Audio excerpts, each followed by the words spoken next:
part of the Earglue Media family of podcasts.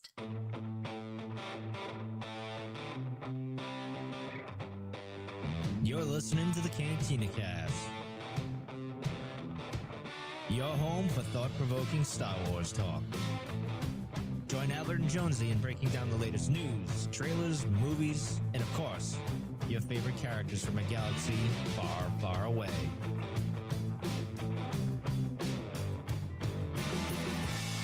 Hello, everybody, and welcome to the Cantina Cast. My name is Albert Padilla, and this is episode 331, The Rise of Skywalker. No, sorry, that's not what we're doing. We're talking about... Thank goodness. We are talking about Return of the Jedi, and Thank this is part 6 of 9 episodes that we are doing, looking like a flashback look, if you will, at all of the Skywalker Saga episodes. And we're going to wrap up the original trilogy tonight, so...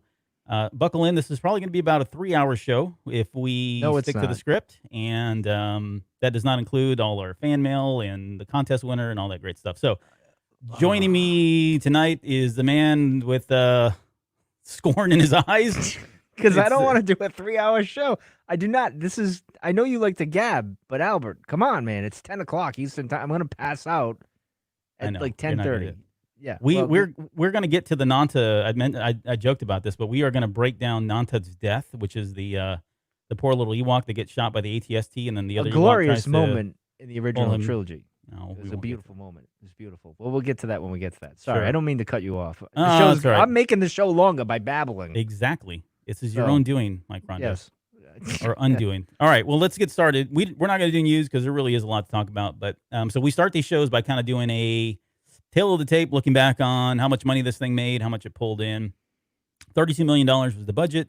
Box office was $475 million, which not as successful as the second one or the first one. I think it throws it in the top 20 of all time when adjusted for inflation. Not but too shabby. Not too shabby. I mean, come on, all things considered, right? I mean, who am I kidding here? But yeah, it comes in at number 17. Avengers Endgame is number 16, Avatar 15, and then after that, number 18 is Jurassic Park, and then finally the next movie we already talked about The Phantom Menace, which was number 19, adjusted for inflation. So, all right, where did you see this one? Do you remember when you first saw this? Yeah, what is that? Seekonk Cinema in Seekonk, Massachusetts. That was the big theater back in the day around here. Yeah. So I'd go to the showcase there. That's what Seekonk Showcase, whatever you want to call it. I even mentioned this in the documentary, the prequel Strike Back, when I first saw it. Yeah, I remember this was it. This is the first one I saw in the theater. This was like a big moment for me. I remember we were going in and we couldn't. I like to sit in the back row of of a movie theater, and we couldn't do that, so we had to sit in the front. And I remember just my neck, like looking this way, and like the reflection would bounce off of the screen and on the floor. So I'm looking at the floor. I'm looking. Yeah. It was crazy times for me. I was like, oh my God, like my life changed forever that moment, because now here I am doing this here with you all these years later. It's funny, if I could go back in a time machine and visit like 8-year-old Mike or whatever and say, dude, one day you're gonna be having this podcast thing. It's gonna be crazy times. It's gonna be interesting. You just wait. Just wait. It'd be Rock interesting. your socks off. Of course, I'll tell them, don't go. Never mind. I won't get into that. But anyway, there's a lot. There's a lot of things your older Mike should tell younger Mike. Let's just leave it at that. Yeah, maybe not even start the podcast. That might be the best advice. Don't do it. You're gonna regret it. Yes, you will. All right. But anyway, well, how about you? That was my first. You've seen the original, right? So this one was. This is kind of a weird time because we were transitioning from Michigan to Texas, and the movie had come out. I think that's just in the spring, and so we were already kind of packing up and heading out. So I want to say I remember seeing it in Michigan, but I'm not. It's kind of fuzzy memory, really. I do recall seeing it in Texas once we got here, and I remember seeing that a few times. We moved in with my relatives, and they had two cousins of mine that were kind of around my age. One was a little bit older, one was just slightly older, but they were into Star Wars, and so we definitely went out and saw this a number of times. So this is one of the ones I did get to see in the theater, and anytime I had a chance I got to see in the theater, I did. But what I really recall about Return of the Jedi is this is around the time the VCRs were starting to really kind of pick up speed, and people were starting to get more access to them, whether you went and rented them or, if you were splashing the cash and kind of buying your own VCR, you had that. But having these copies on VHS was huge. So by the time 85 rolled around, 86, I had these on the extended play, the super long play, which is a horrible grainy quality. But I mean, I wore those tapes out anytime there was anything going on. I'd throw these in. And this is when I started trying to memorize numbers and stats and, lines and everything else, because there really was not a whole lot of Star Wars out there. But yeah, Yeah. I mean, this is definitely pretty huge. And I would say, I'd like to say I contributed to the money that it pulled in, both in the box office and on the toys and all that. What do you got Well, pulled up here? I pulled up Return of the Jedi, the Scholastic books. Oh, 'Cause I I should have remember, pulled it. I've got mine back here, but I wish I kept this because I got this. I remember after I seen the movie, we went back to school or whatever in the fall or whatever, and we had the things that you could order, the books or whatever, yeah. which I never really did. But then all the Star Wars books were coming out, and I had to yeah. get this one because look at the. I mean, look photo at the with Luke. cover. Oh, yeah. Yeah, that's what I mean. That's what drew me in. The green lightsaber. I was like, woo, I gotta have that, right? Right. So it pulled me right in, and I just remember this is like you're talking about the merchandise, and this is one of those. Like, and then of course with the toys and everything, you had the Biker Scout. I had to have the Imperial Guards. All that stuff was awesome. So I just wanted to. This is like a memory of mine here with this book.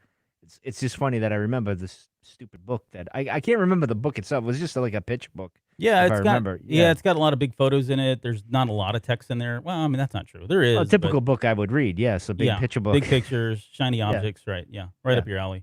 Yeah. But yeah, there was that. You mentioned the toys. The Rancor was one that I really wanted that I never got.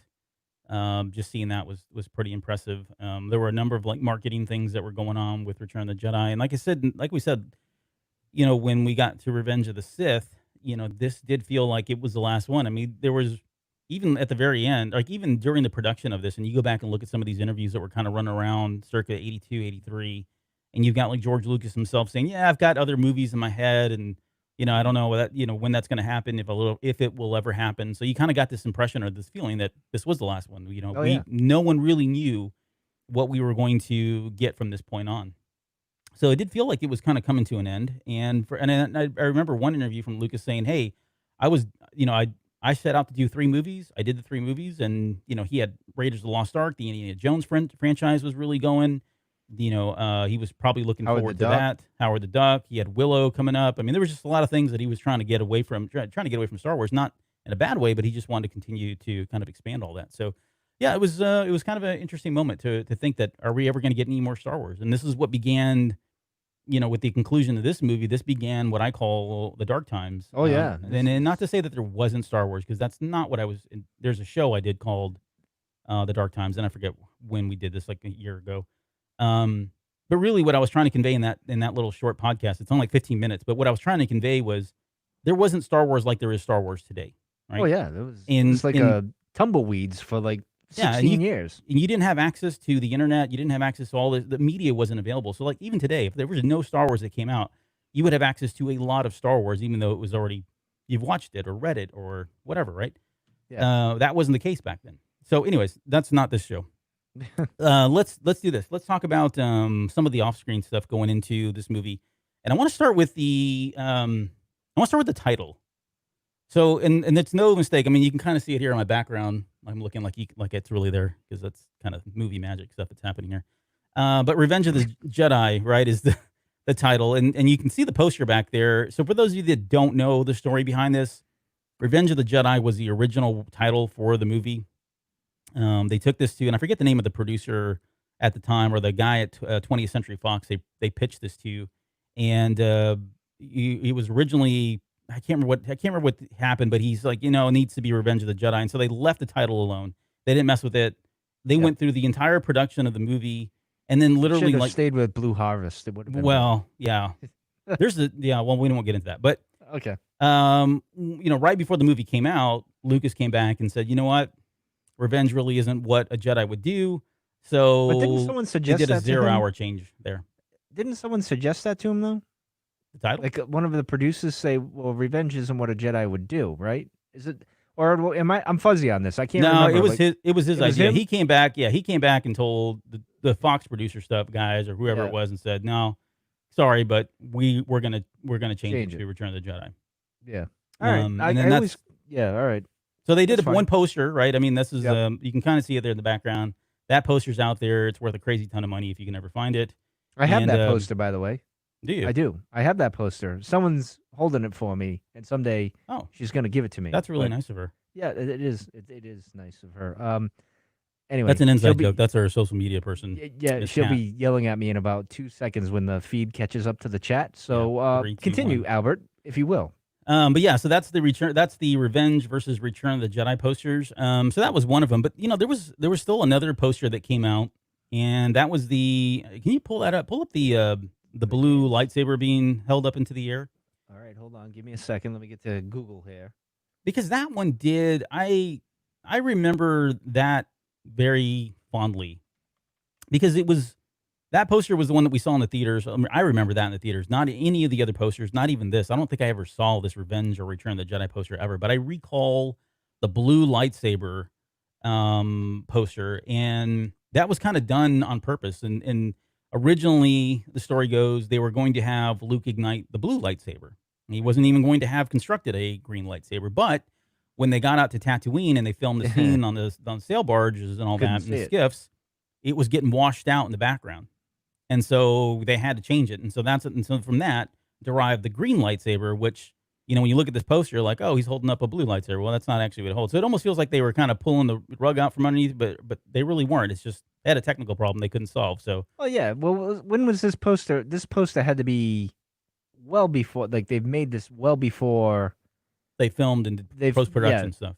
Exactly. So once you get into the thing and you're like in the editing room, you're like, hey, this isn't gonna work. Right. We can't see the lightsaber, Mr. Lucas. Yeah, we gotta change that, George. And he's like, well, fine. Well, make that a green. Yeah. exactly. Hey, I wonder how that came. Like, we'll just he's maybe got one of those flavored ice, and he's got the green one, and he's like, well, go green. Maybe that's how that was Well, done. and it's the first time it's that moment in itself, which we'll get to here in a little bit, is pretty amazing. But the fact that he ignites a green lightsaber, I mean, prior to that, that was we cool. hadn't seen any other color. I mean, it was Yeah. blue and red, and that was it. That's all we knew in the infancy of what the Jedis and Jedi were and the Order and all that stuff. And it wasn't until we get to, Phantom Menace, where in Attack of the Clones, when we got every other color in the spectrum right out of their Star Wars, The Old Republic. Well, as so- Bob Ross would say, it was a happy little mistake. That's what That is was. very true.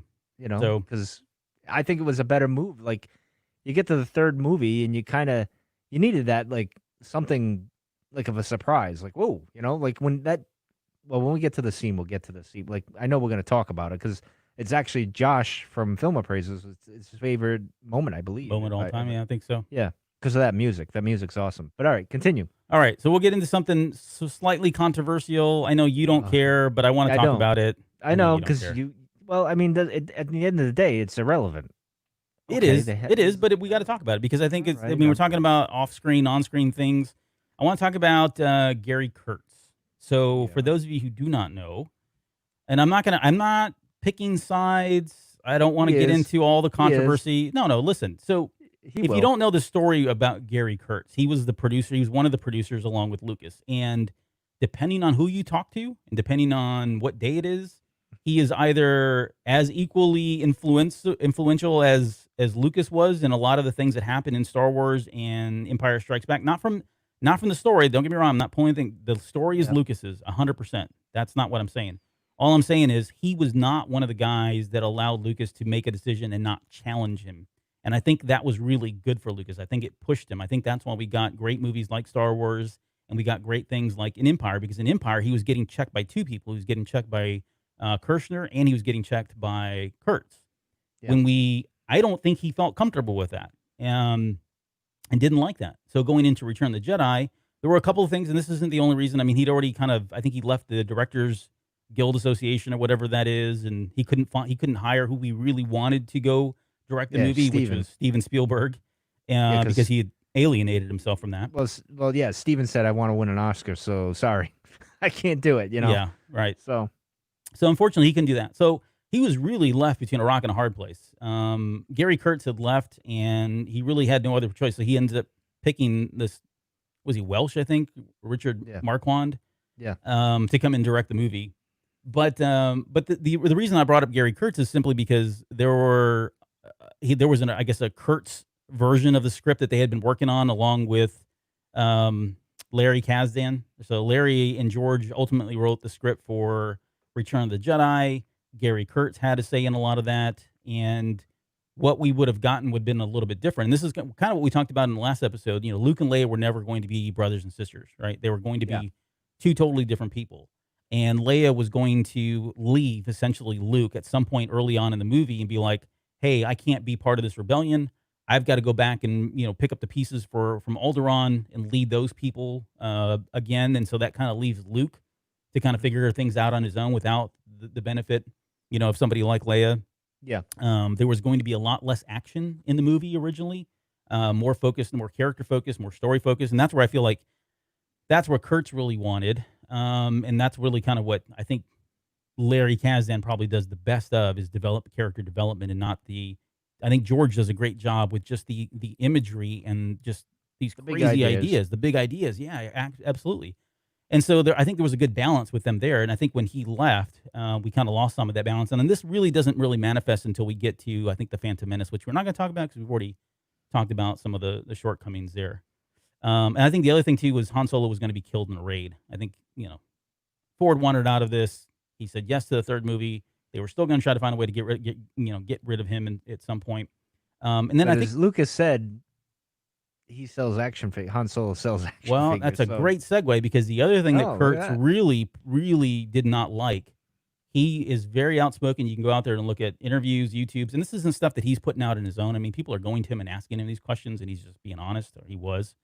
And he just said it. This movie franchise had turned into a toy franchise. I mean, and we talked about this in the last episode. He was making way more money than on the toys than he was necessarily with box office and stuff. So from Kurtz's perspective, hey, we're losing focus here, and we're losing our touch on the creativity and really doing this great movie because we're too focused on creating characters to sell action figures and toys and marketing and merchandise and all of that. And so he's been pretty outspoken about that as well. But at least in my opinion, I hold him in very high regard. I really think a lot of the great things that we love, at least personally, that I really love about Star Wars, from the character development and some of just, again, the first two movies, came from that great relationship, even though it was probably pretentious at times. But I think that was good for him. I really like the fact that somebody was there to kind of challenge George Lucas, and I think that's what gave us the best movies, in my opinion, which were part 4 and 5. But anyways, so I know you don't care, so you can just say you don't care. But what are your thoughts? I don't really care. Let's go. All right, next on. Let's move on to the next. Well, I mean, he's kind of right. I mean, people want to complain about the prequel trilogy, right? Like that was their thing, George. But you could see the beginning of it here, really. If you want to be that crucial of it, you could say Return of the Jedi. He's got the teddy bears, he's got the new action figures, the Biker Scout, the Royal Guards, the Green Lightsaber. He's throwing things in but it worked, right? Like the speeder bikes, we all loved it, but the story was still pretty good overall, right? And we're gonna get to that when we get to our scenes and everything. But you could say, well, the beginning of, not as good as it was the previous two movies. I'm just saying. I'll leave it at that. But we'll continue. Yeah. So anyways, if you want to know more, go look up Gary Kurtz and look at some of the interviews and some of the stuff. It's really interesting, and it's funny. Like, being a Star Wars fan, you kind of, I don't know, this is my own personal experience. You go on this journey where you start off like, and we were joking about this, and I totally joke with you on this, Mike. But you start off with the shiny objects, right? Yeah. You're intrigued by the lightsabers and space combat and all that really fun stuff, and that never goes away. I think at some point you start to get into, okay, now what is the mythology and what are the stories and what are the lessons here? And then once you leave that, you start getting into the behind the scenes stuff and the production stuff and who really influenced Star Wars from that aspect. And that's a whole nother level of understanding and appreciation of Star Wars and how we got where we are, which I think is really cool. So I hope everybody does at some point get there, because I think it just overall, I think it really gives you a really good holistic view of all of Star Wars. And I think you can appreciate it on a different level, and different levels, not bad levels or whatever, but just different levels. Anyways, Yeah. All right. Enough of the off-screen stuff. Let's get to the on-screen. I got a problem with the fact that the crawl is the only crawl in all these movies with 3 periods on the ellipse. Like, why did they not fix it? Even the Disney Plus version that just came out, there are only 3, and all the other ones have 4. Don't say you don't care, Rondo, because I know you do. I really don't, because I'm going to confess something. You're going to be mad at me. Okay, what is it? I never cared about the crawl. Like, when it came out, to get the blaring, yeah. I never really read it. Didn't really give a crap. I just kind of was. I'm seeing a theme here with you. Let's get on text, with the movie. Get out of here. I don't want to see this stuff. I don't want text. Give me the pictures. Give me the fancy pictures. The green Shiny lightsaber and all that. Yeah, exactly.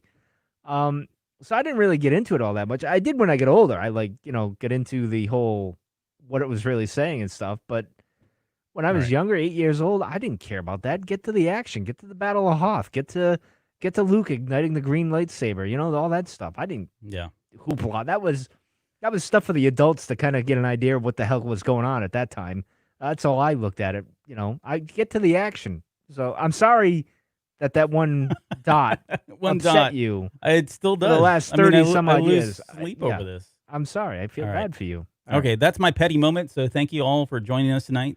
I'll move on. Let's talk about the opening scene, because it opens up with the whole shuttle Tideria coming in, and it lands, and we get to see the Emperor for the first time, which I thought was a great scene. Like, I really like, and I know we've already given some flack to like the Royal Guards, but I love the design of the Royal Guards. First off, I do too, and the contrast between them being in red, and then you've got everybody in white, and then you've got the Emperor and Palpatine in black, and then you've got these neutral grays for the middlemen of it, right? Those are the officers. I mean, that whole scene and the way it opens up, I think, is just pretty cool. Not that the Emperor is there, but I'm just saying that whole scene when it opens up and just seeing all that looks pretty great. And the line about the Emperor's coming here, we shall double our efforts, and then we get that line of he's for your sake, because the Emperor's not as forgiving as I am. I mean, that right there sets a tone like, whoa, we've seen Vader do some really crazy stuff. We know he's like the ultimate evil. We talked about earlier, and we talked about in Empire Strikes Back, where we saw him kneeling down, but then you start thinking, man, your first viewing, you're thinking, wow, okay, so somebody's actually not as forgiving after, he just killed 8 million people in the last movie for screwing up things, right? But yeah, so anyways, that just kind of sets the tone and sets the stage for finally getting the Emperor. That's one of my favorite intros with Vader, though. You may dispense with the pleasantries, and all that stuff. I like that. That was, of course, as we joked with what was it, with Ahsoka coming down on the ship. We wanted the same look like with Vader coming down the walkway on the shuttle and that, but we didn't get that, unfortunately, which is surprising because like you posted a picture earlier of Anakin on the bridge, which is very similar to what was on the bridge in Return of the Jedi. Basically the same shot. You would have thought Dave would have done the foot thing with the but he didn't. Sorry, Dave. You messed up, man. You ruined the whole thing for me. Exactly. I'm gonna make a YouTube video about it now and all that stuff. I ain't kidding. Anyway, so we get that part. Okay, then we get to Tatooine, which we went back to Tatooine, and I was trying to think like that's the first time. I'm trying to think even in Star Wars Episode 4. I knew the name of the planet Tatooine because it was probably done outside and trivia books had it, but they never really say the name of the planet in Episode 4. Right? They say it in 5, right? At the end, right? When in 5 it says Tatooine, which we've already dumped on that one. But come on, they didn't know what the hell they were doing at that time. I mean, come on. There was a lot of loose ends at the end of Empire Strikes Back, with the whole sister-brother thing and whatever. But my point was that we went back to that planet, and until Luke says, I grew up here, or you're going to die here. Until that moment, you don't really get this. You don't have it's hard to put 2 and 2 together for me. At least it was. I mean, you could say that, Jabba was on Tatooine in Part 4, and now this is his palace. So logically, maybe he's there because the guy doesn't move around, doesn't seem very mobile. I don't know, but I like that it was kind of a throwback because Luke says in A New Hope, "I'm never coming back here." And of course, right. Immediately, you're coming back here, pal. Yep. And this is where it's all going to happen. Yep. And of course, then everyone jokes that Han's like looking at him. He's supposed to be blind at the time, and he's looking like right at Luke. You're going to die here. That was a great line, though. That was very Han Solo. I did like that. The Jabbas Palace, I mean, there's a lot to say here. I mean, overall, I love all the creature designs. You know, that Beaumont palace, monks, man. the Those Beaumont guys. monks. I mean, I that's a love those great guys. story if you get a chance to read that in Legends. That's like my idol. Is that what you want to do? Get your That's brain what I put in a wanna be. jar and Oh yeah. crawl Just around? Forget all my bodily possessions and all that stuff, and just crawl around in spider legs like Maul. It'll be great. So if you're not following, the Beaumont monks are the little spider droid thing you see crawling out the for like door. half a second there at the very Yeah. when C-3PO and R2-D2 come into the palace. Yes, There and you that go. was actually their palace. That was their monastery, Right. From Legends, I think. I don't know if it's official anymore. No, that's all Legend stuff. And I think yeah. Jabba leased some of the area and then eventually just took it over. Yeah, something crazy. But anyway, that was cool. Them and the Father, they're like my philosophical heroes there in all of Star Wars. But anyway, Aspirations, yeah. yes, exactly. All right, I have this question about droids feeling on pain. This is the one that bothered me as a kid. Like that one droid that, once they take R2 back there and tells them to put a restraining bolt on him, and you've got that one droid that's upside down. They're kind of pressing on his feet. And I thought that was funny. That course says a lot you about did. me back in yeah, it does. Yeah. It really says a whole lot. Yeah. Yeah. Oh, You I pull thought the it was wings comical. off bugs too? Because that's... No, I Okay. didn't do that. I mean, it was just I could see George. This is his type of humor, like the absurdity of a droid torturing a droid. It's almost like machines making machines, as Yeah. C-3PO says. It's Right. kind of the same thing. It's like kind of perverse when you think about it. Mm-hmm. Do they feel pain? They must, because as C-3PO says, we're made to suffer. It's our lot in life. That's a good question. It's the That is a good philosophical question of, do they feel pain? Are they? Well, they I mean, there's actually- are they emotional pain, but beings? this is like physical pain. Like they press down that hot red thing and he screams, and then there's like steam coming up, and I don't know. It was always just really bizarre. Yeah, well, it's like, is there free will in Star Wars? There's that argument too. That may have been the first time I saw anything or anyone be tortured on television. So I'm glad it was a droid and not anything else. All right, let's really get into okay, now we're going to really get into some really deep philosophical stuff. Ooh. Because now we're talking Lopty Neck versus Jedi Rocks. So I like Jedi Rocks. but- special oh, come on. So see, What? special this is where we're going to talk about special edition now because I like this the is special where edition. What? Except I don't know if I like. you know who didn't like the special editions? Who? Gary Kurtz. Oh, what a shock! Gary Kurtz. Yeah, No, but well, then He's that's mad not the 'cause point. they didn't do his script. That's why he's all No, mad. he's Yeah. no, he's got a good point. We're not talking about that. But so why did they change it? Like I liked Because Lopty George Neck. wanted to upset Gary. He's like, I'll show him. Yeah. Yeah, that's. I what it don't. was. I'm not a big fan of Jedi Rocks. I also Now that song is in my head right now as we're talking. So I Jedi should Rocks? yeah, I should punch it up on my phone, but I won't do that. I have so No, don't do it. I don't want a copyright strike or No, anything we're not. like We've already last done with week. that.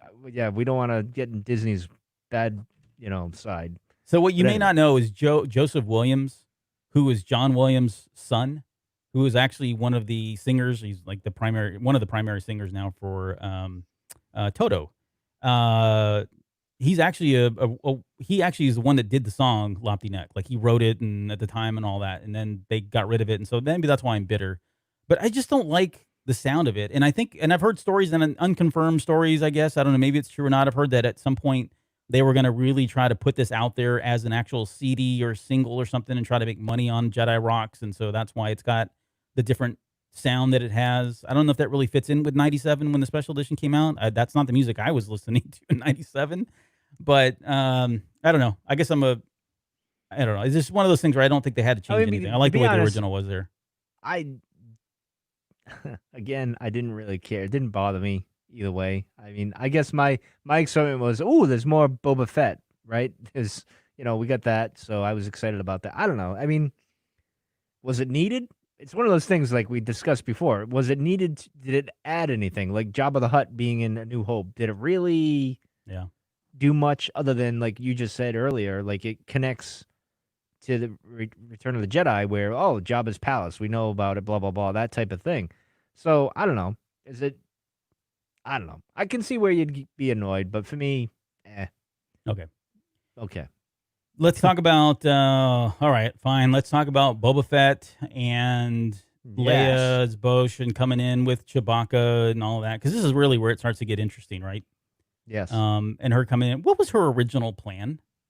Like, I this don't know is what something. was Luke's original plan. No, I agree. Let's talk about either one of those. What was Lando's original plan? What was anyone's plan other than let's just try this? Yeah. Well, just see, in my mind, Luke had a vision and kind of saw all this playing out. He would have had to. I agree. Yeah, like I and can't. Otherwise, it doesn't make a lot of sense. Correct. And like with all visions, they don't go the way you think they're going to go, and that's why they get in the situation they are, because he's overconfident. He was cocky, which is probably the lesson he learns when he goes to face the Emperor and realizes the Emperor's being like he was. But anyway, I look at it that way. Leia, I don't know what she and Chewie were thinking. Because I mean, she comes in with Chewie. Yeah. She hands him over to Chewie, or hands Chewie over to Yeah. Jabba. My only things I can think of is, okay, so the plan was to get Han, free him, then go free Chewbacca, or Lando would free Chewbacca. I don't know, and then all of them would just leave and then not have to worry about anything. But then, how does Luke fit into it, right? Because Luke's waiting in the wings, so this is all part of some master plan. I believe I took it as like Luke had a vision, told Leia, "You need to do this." Lando, you need to do that. But then again, didn't Chewie and Lando leave before the two of them, if I remember right, on the Falcon? Yeah, they did. So shouldn't Lando have been the one that walked in with? I don't know. That it's a bit. I don't know. I don't know what George was thinking at this point with this whole plan. It's one of those. I don't know. If Charles Soule is still writing the comics, when we get to the comics that take place in between Empire and Return of the Jedi, I really think he's going to address this. And I think there's a great story I hope here. it's a vision, though. I hope, because that's what I thought of as a kid growing up, when the movie that came out on VHS or whatever, the tapes and everything, and the things, and you watch it and you're like, oh, well, Luke had to have a vision or something. Like, he saw this, because you think of like Yoda and he sees things in the future, and you think in Luke, in Empire, I think this is where I tie the knots, the dots here, is because Luke was seeing Leia and Han in the vision in the clouds and all that other stuff. So I'm assuming it happened off camera. We just didn't see it, and that's kind of how I rationalized it and kind of moved on. But when you stop and think about it, you're like, well, what was the plan with any of them? Right. Like it was like EGM coming up with a plan, and somehow it worked. Yeah, it's like these show notes. Exactly. I don't know how we're gonna get through it. Which are beautiful, by the way. Anyways, so much better than mine. And that's not a knock. Trust me. Like, I'm really happy with how everything turns out. This is all my favorite stuff here, especially when Luke comes in and all that. But so let's talk about Luke finally showing up.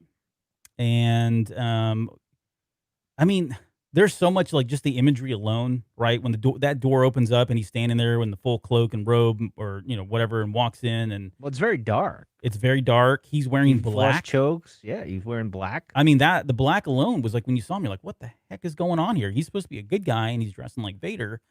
And now looking back, there's a lot to be said there, right? I mean, there's a lot of imagery there in what that means and what it could potentially signify. But the next thing is the really shocking moment is him choking. Force choking, yeah. Yeah, the Gamorrean guards. Like, we would never have thought the Jedi would do that. And I would even say, like, the Jedi that we saw years later and the Jedi that we know about that existed prior to that, that's still not something that they would do, unless it was like, well, I can't even think that they do it. Like, I'm having a hard time even wrapping my head around, even like now, in the comics and stuff. Was there ever a Jedi? Not Legends. I'm not talking about Legends stuff, but I'm thinking about from a canon perspective, whether or not there was ever a Jedi that did anything like this. It's just so out of character. This is not part of, Well, the only ones in like Legends is Plo Koon had Force lightning at one point, and Luke in Legends as well. And of course, we see Rey do it as well, and she's the light side. But it's that whole notion at this point in the journey, they learned an awful truth, and they're trying to figure out how to process that. And they touch on the dark side a little bit, like Obi-Wan did with Maul when he was fighting him. And this is the beauty of what George did, or whoever, the team or whatever, in Return of the Jedi, where they made it so Luke would be uncertain, right? Because they did have a plan where Luke said, he put the mask on and says, I am Vader now, and all that stuff. So I like that this was like for the crescendo, right? This was the movie that, you kind of, typically it's kind of predictable of what it's going to be. Like, oh, this is going to wrap up, that's going to wrap up, this, that, and that. Yeah. And then Luke comes in wearing black, and then he force chokes these the guards, and then he goes in all like, you will bring Captain Solo and the Wookiee to me and all that other stuff. He's very confident and brash, and you're like, well, wait a minute, this isn't the Luke that I remember being as hopeful, cheerful, and all that other stuff. And eventually, you're kind of worried a little bit, which is what you want at the time when we were all seeing it 8 years old, 10 years old, 12 years old. You had that like, oh, this isn't going to go the way I thought. Yeah. So, but anyway. Yeah, and to your point earlier, like, what was Luke's plan? I mean, he comes in here, he's got no lightsaber, right? Mhm. That's already been implanted in R2D2. He doesn't have a blaster because he ends up having to pull the blaster out of, I think it was the Gamorrean guard or somebody, whoever's holster that was there. And you got to think he didn't think he was going to get captured either. And I don't, I give him the benefit of the doubt. Well, I don't think he was expecting the Rain Corps to be there either. Yeah, I think he thought the mind trick was gonna. That was it. Work, That's all I right. needed to do. Like Obi-Wan did it. I can do right it. out of here, right? Yeah, and that didn't work at all. Yeah. So obviously they all get captured. And we got finally seeing Han Solo again. That whole scene, I thought was really great. Especially the way it was shot, and just Harrison Ford coming back to the series, which was great. I think that was a lot of people's minds at whether or not he'd be there, and I like that they got it out of the way early on in the movie because it really allowed him to kind of continue to develop his character. And anytime we get more Harrison Ford, I mean, it's always a good thing, right? So, that whole line between them two, who are you, or who are you? Someone who loves you. I mean, all that stuff's really great stuff, and that's Lawrence Kasdan, I think, picking up the dialogue from Empire Strikes Back that we would see a little bit later too when they get to Endor. So it's all good stuff there. Let's get to the Sarlacc pit, because this is another like momentous moment where there's a lot going on here, but visually the things that stand out, the pit itself, and again, this is one of those things where I like the original more than the special edition. I like the beak. I added a little more jazz to it, I thought myself. I like the beak. Oh, here we go. Look! I was just like looking away, like Ben Affleck when he's in that video where he's just looking away, staring off into space. He's all depressed. That's right, what you just look like. Maybe. Yeah. Anyway. We have we got that. We got Leia in slave outfit, which we're not gonna. I mean, as a kid, I'm like, whoa, what the heck? Yeah, exactly. I mean, this is. I'm surprised Disney didn't airbrush it out like they did everything else on Disney Plus, but yeah, I'm just surprised. But anyway, we'll leave it at that. Yeah. Yes. And then we talked about this. Like, I know Josh was like one of his favorite moments. I think it was on a show when we talked about this, but that is a favorite moment for a lot of people when Luke is walking out on that little plank and does the salute, and R2 preps, and the music that's playing right there. And I mean, that whole sequence, that whole action picks you sequence. up.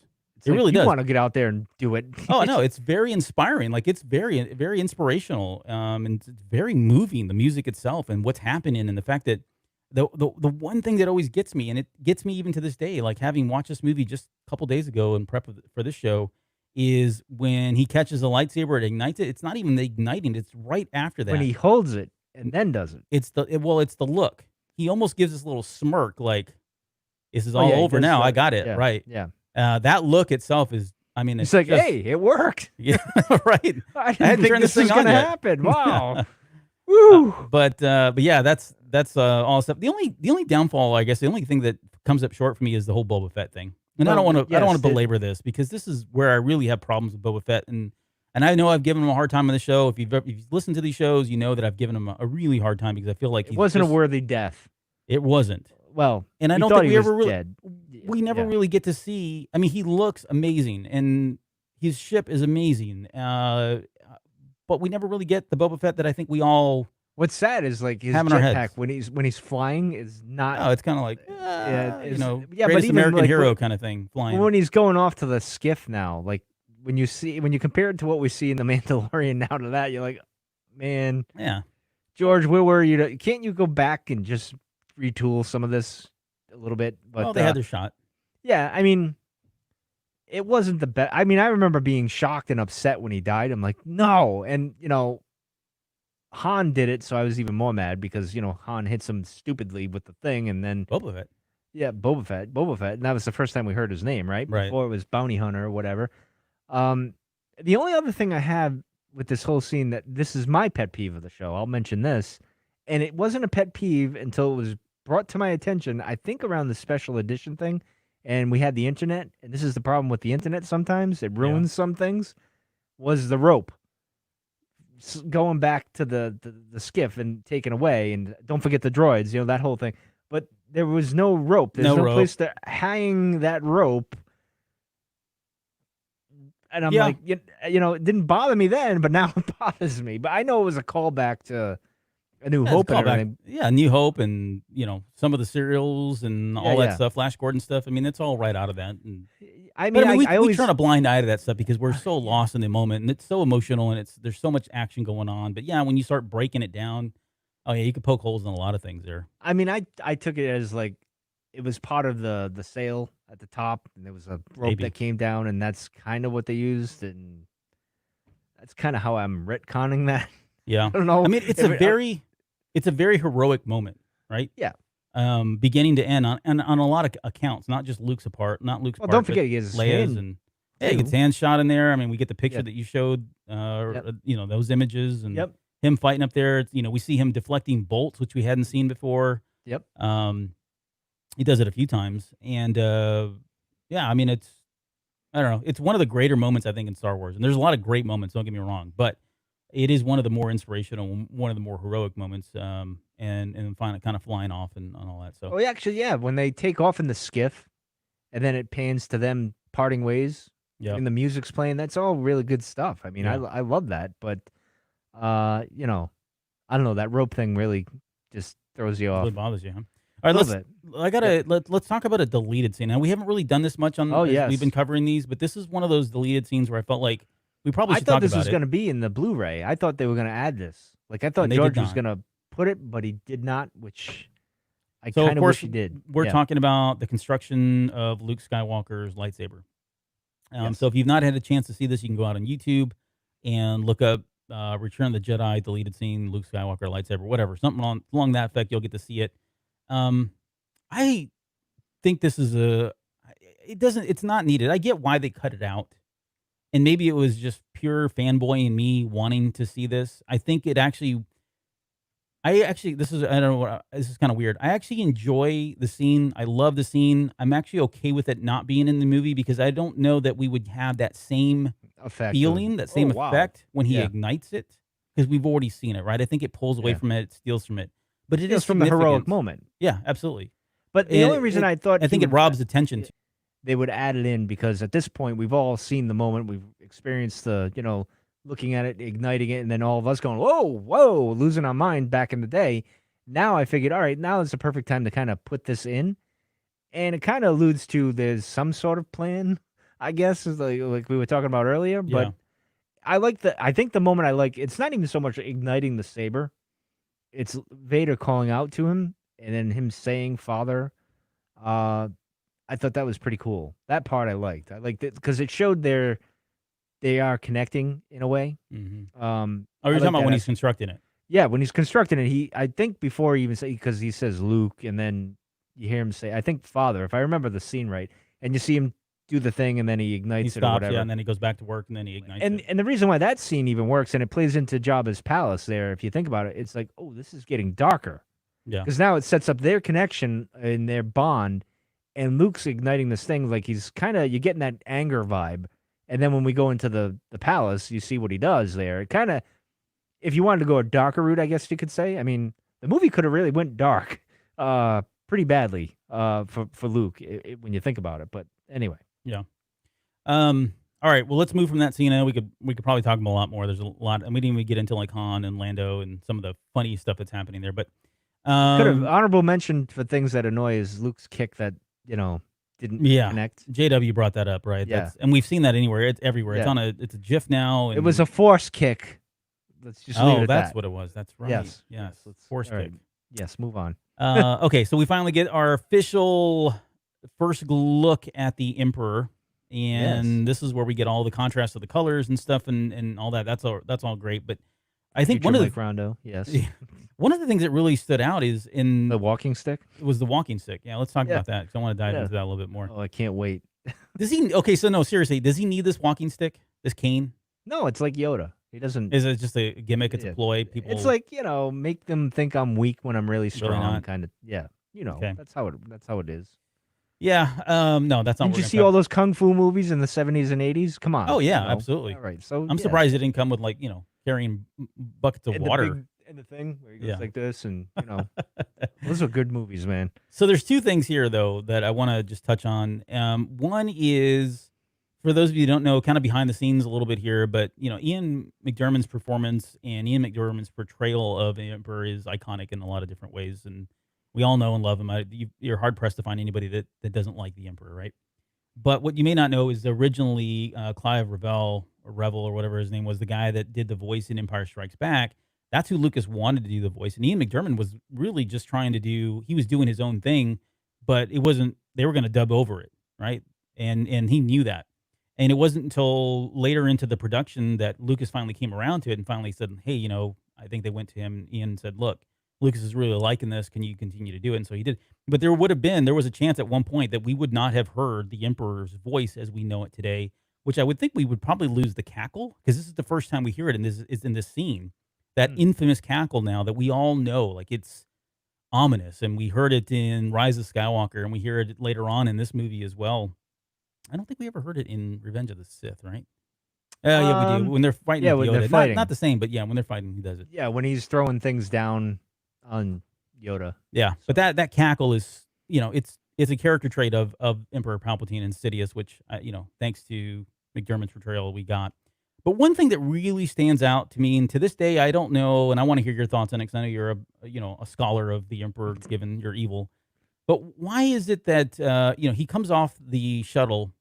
Yeah. And Jonesy and I have talked about this before on the show, because when we were breaking down Vader and his relationship with the Emperor on comic books and some other stuff, we've talked about this. But it sticks out that he calls him my friend.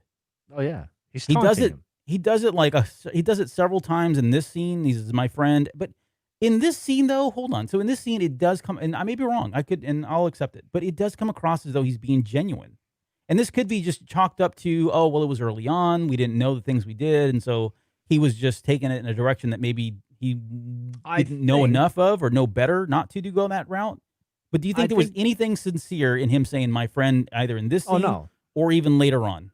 No, there's never any. The only sincere moment he had with Anakin is when he touches his head on Mustafar, I believe. That's about as close as caring about Anakin and Vader ever.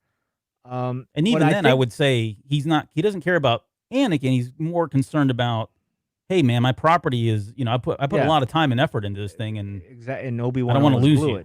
Yeah. But then again, Obi-Wan did him a favor, because Anakin's not as powerful as he would have been had he not done what he did. Right. So in a way, it was an inside job. Obi-Wan's really a Sith. No.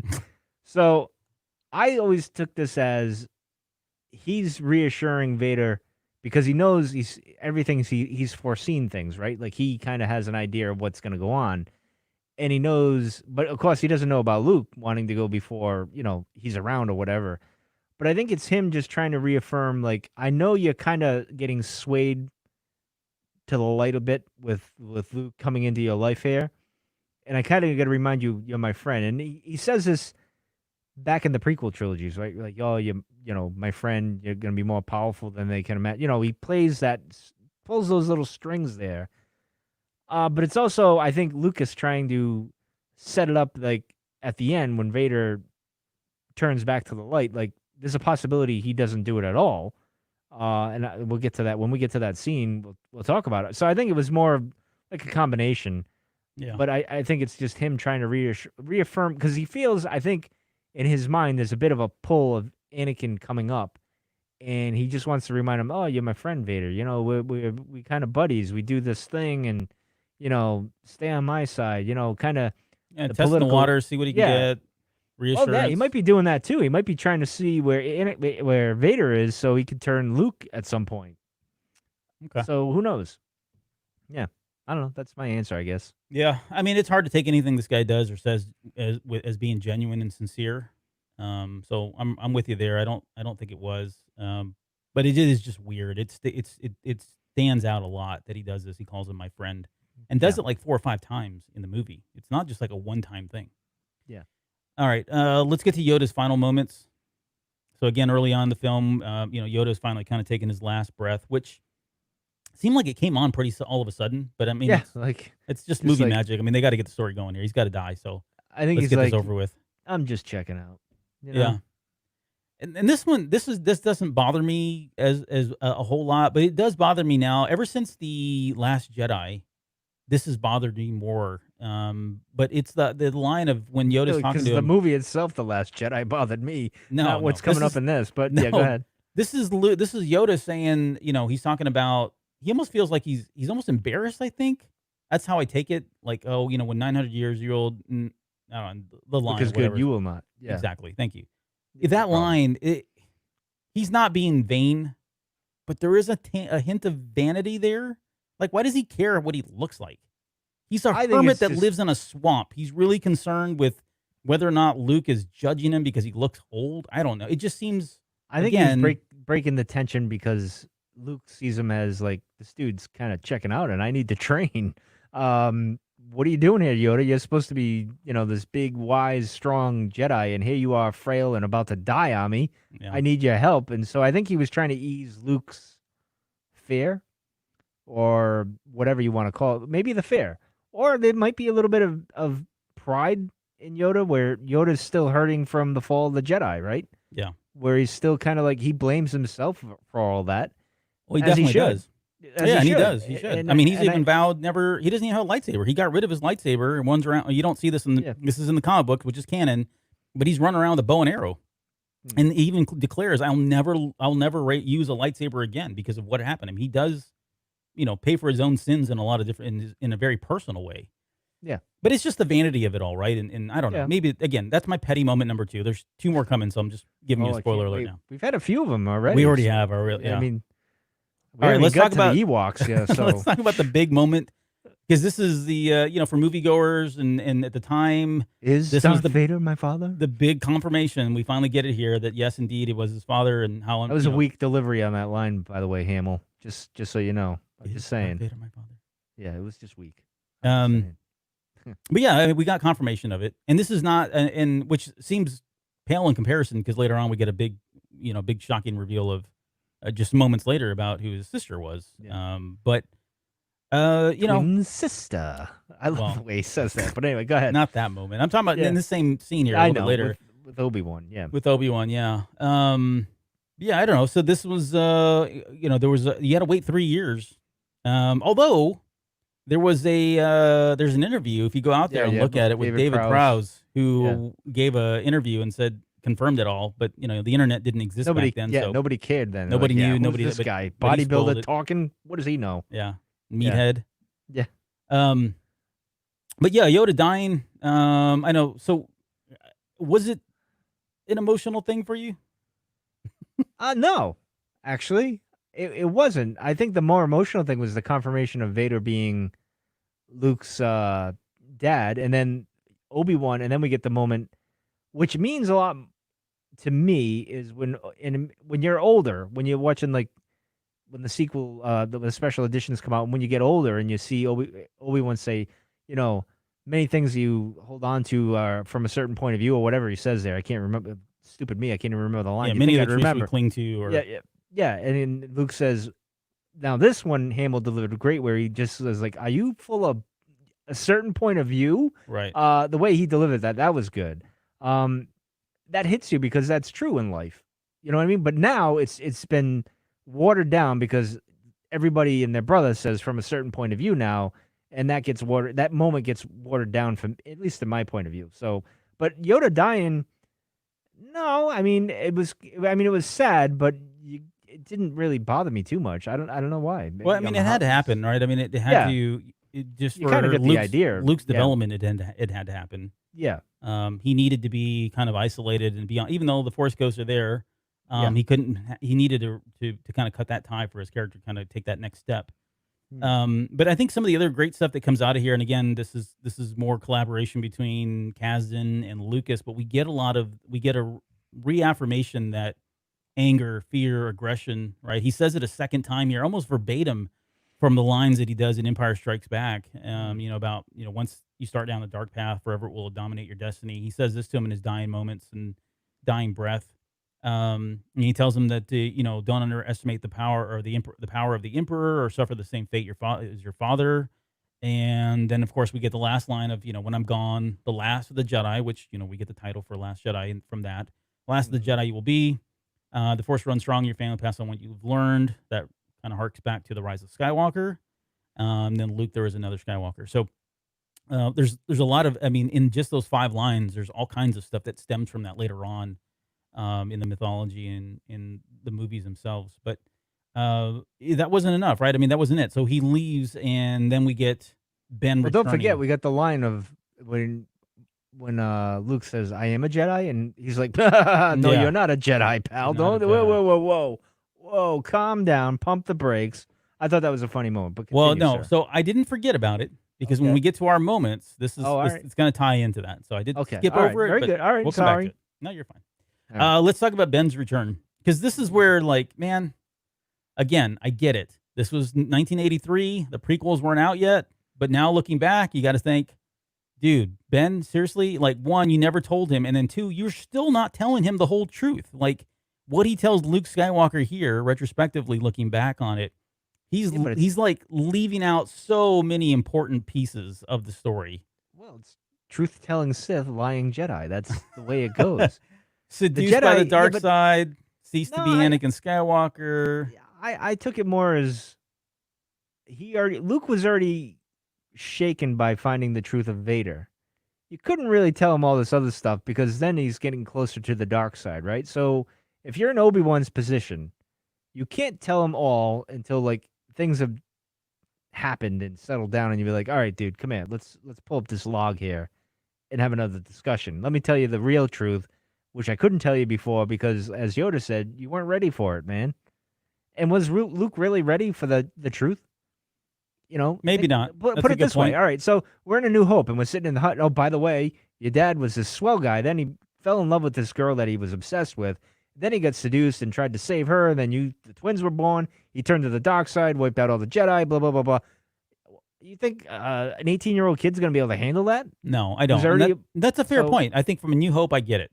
But at this point, I feel like he's got to, he should have said more. He doesn't bring up. He just says that he almost comes across as though I had to train him. He never mentions Qui-Gon Jinn.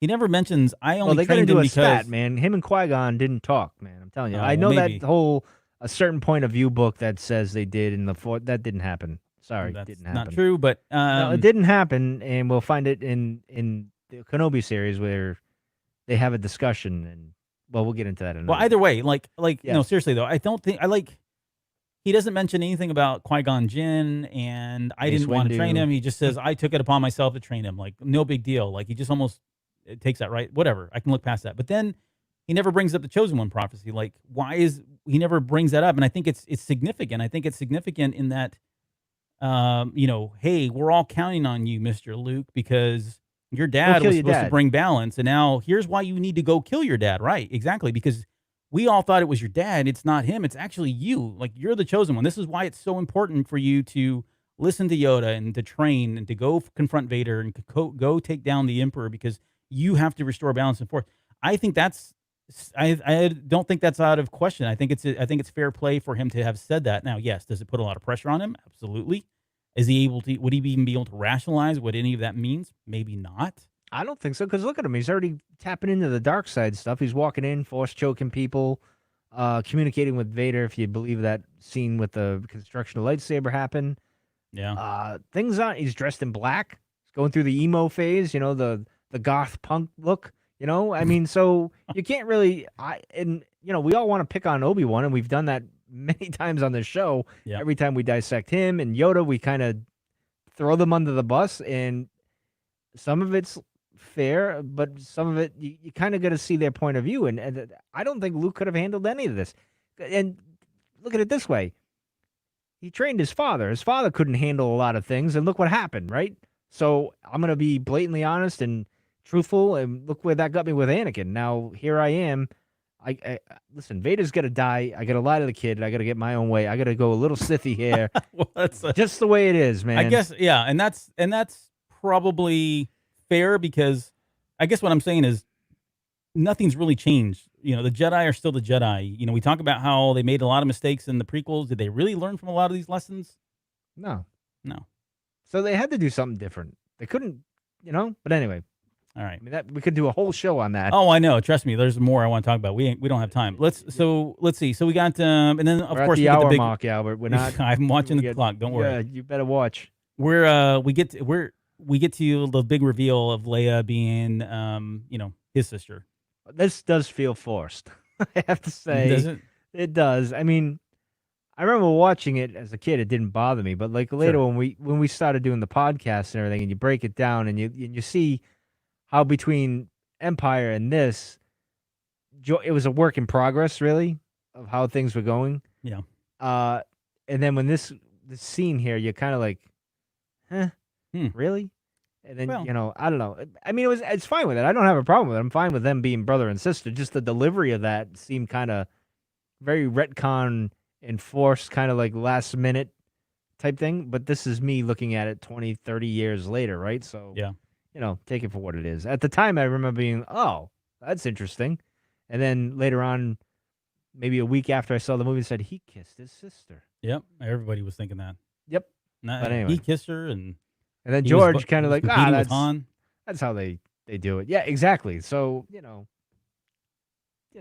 leave Yeah. it at that.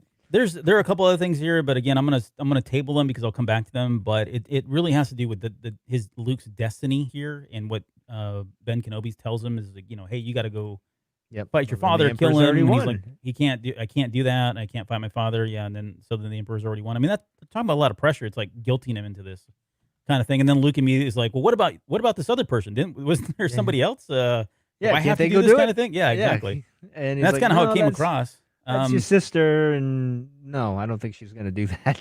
Yeah. Although she probably could, to be honest. If out of the two, she was probably the one they should have went with. And of course, I think it's in the comic or in the book or something. They wanted to train Yoda wanted to train Leia or whatever. But in any case, Yeah. we'll move All right. on. Well, let's get to the mission brief, the debrief, and this is the journey to Endor. So we get introduced to Admiral Akbar. It's a trap. We get introduced to I Mon stole Leia's Mothma, line. the Death Star 2, and then obviously the team getting reunited, which I think is a great moment. I love C-3PO's line there, where he says he talks about being exciting because they're all together again after Luke shows up and all that. I think he's just kind of portraying and projecting what we all feel as an audience, seeing them come together. And I think this is really works well. We talked about this in the last movie where they were together as a core unit and then they get split up. We get them back together for the first time since that movie, and this is a great get to see them all together working like that. I think it's pretty awesome. They get to Endor, and let's talk about the speeder bikes, because this is another one of those things where I the wanted environments change.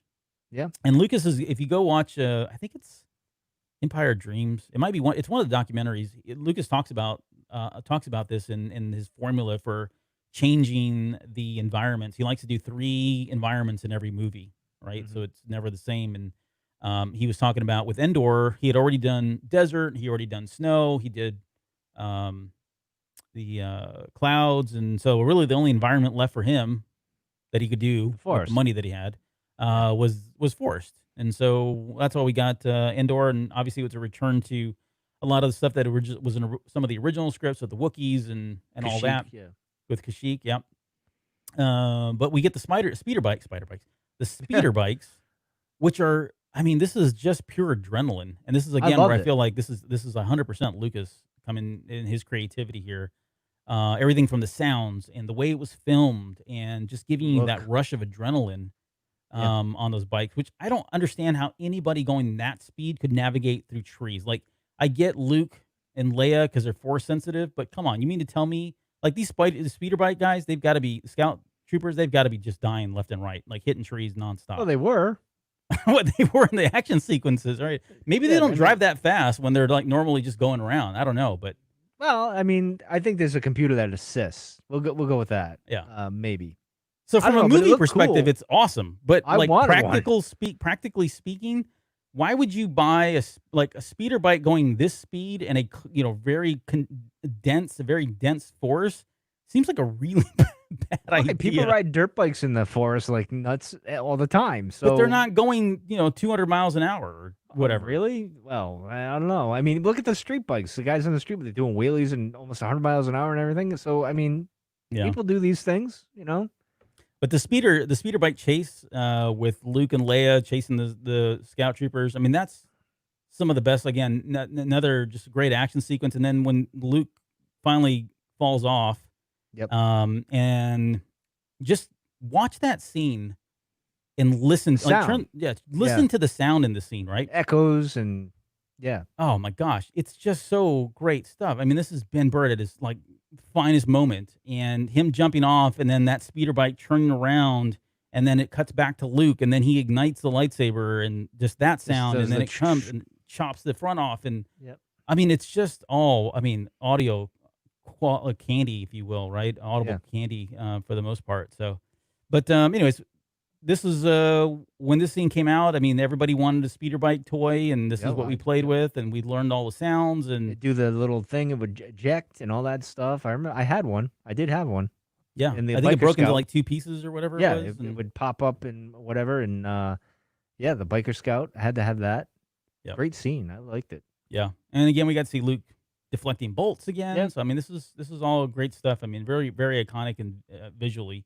Also, and- the camo, they had the camo on too, which was different. And then, of course, you think, and the one thing that drives me nuts is so Leia and Wicket are hiding behind the thing, and they can't find the Biker Scout who's got white on.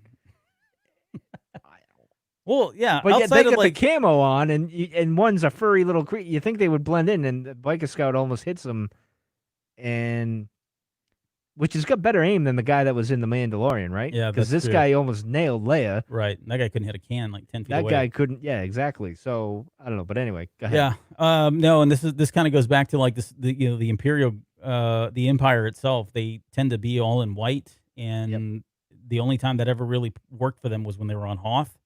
Yeah. They kind of fixed it when they got to the prequels, because then we got to see the camo, and that was more practical usage of color and stuff. But I mean, I get it. It's Action figures. That's what sure, that was. That's all That's what that was. But yeah, Wicket and Leia. I always liked Wicket. All right, let's talk about the Ewoks. Let's just rip the Band-Aid off. Go ahead, Mike Rondo. Tell us how much you loathe the Ewoks. Actually, I don't loathe them. I don't mind them. I didn't mind them as a kid. Like everyone, a kid, oh, teddy bear, that type of thing. Yeah. But when you get older, you're like, couldn't we have done something like, I don't know, better? Like the Wookiees versus, and I get it, you couldn't do that practically, right? Like you couldn't have the giant Wookiees. Yeah. And even in Revenge of the Sith, you see the same Wookiees in each shot, like just broken up in groups, like the CGI. It's the same Wookiees just grouped in different, around the scene. So I get it. Even then, you couldn't do it the way he probably really wanted to do it. So the Ewoks, I get where he's trying to do, the whole contrast of the big evil empire and then these little guys taking on the big evil empire and all that stuff. And the symbolism, because he took notes from Vietnam, and all that stuff. And I don't know. I just didn't dig on the bears all that much. And it didn't help we had the Ewok movies and then the cartoon. It just was cuteness overload. And I don't like cute Star Wars. Just be honest. I don't like my Star Wars cute.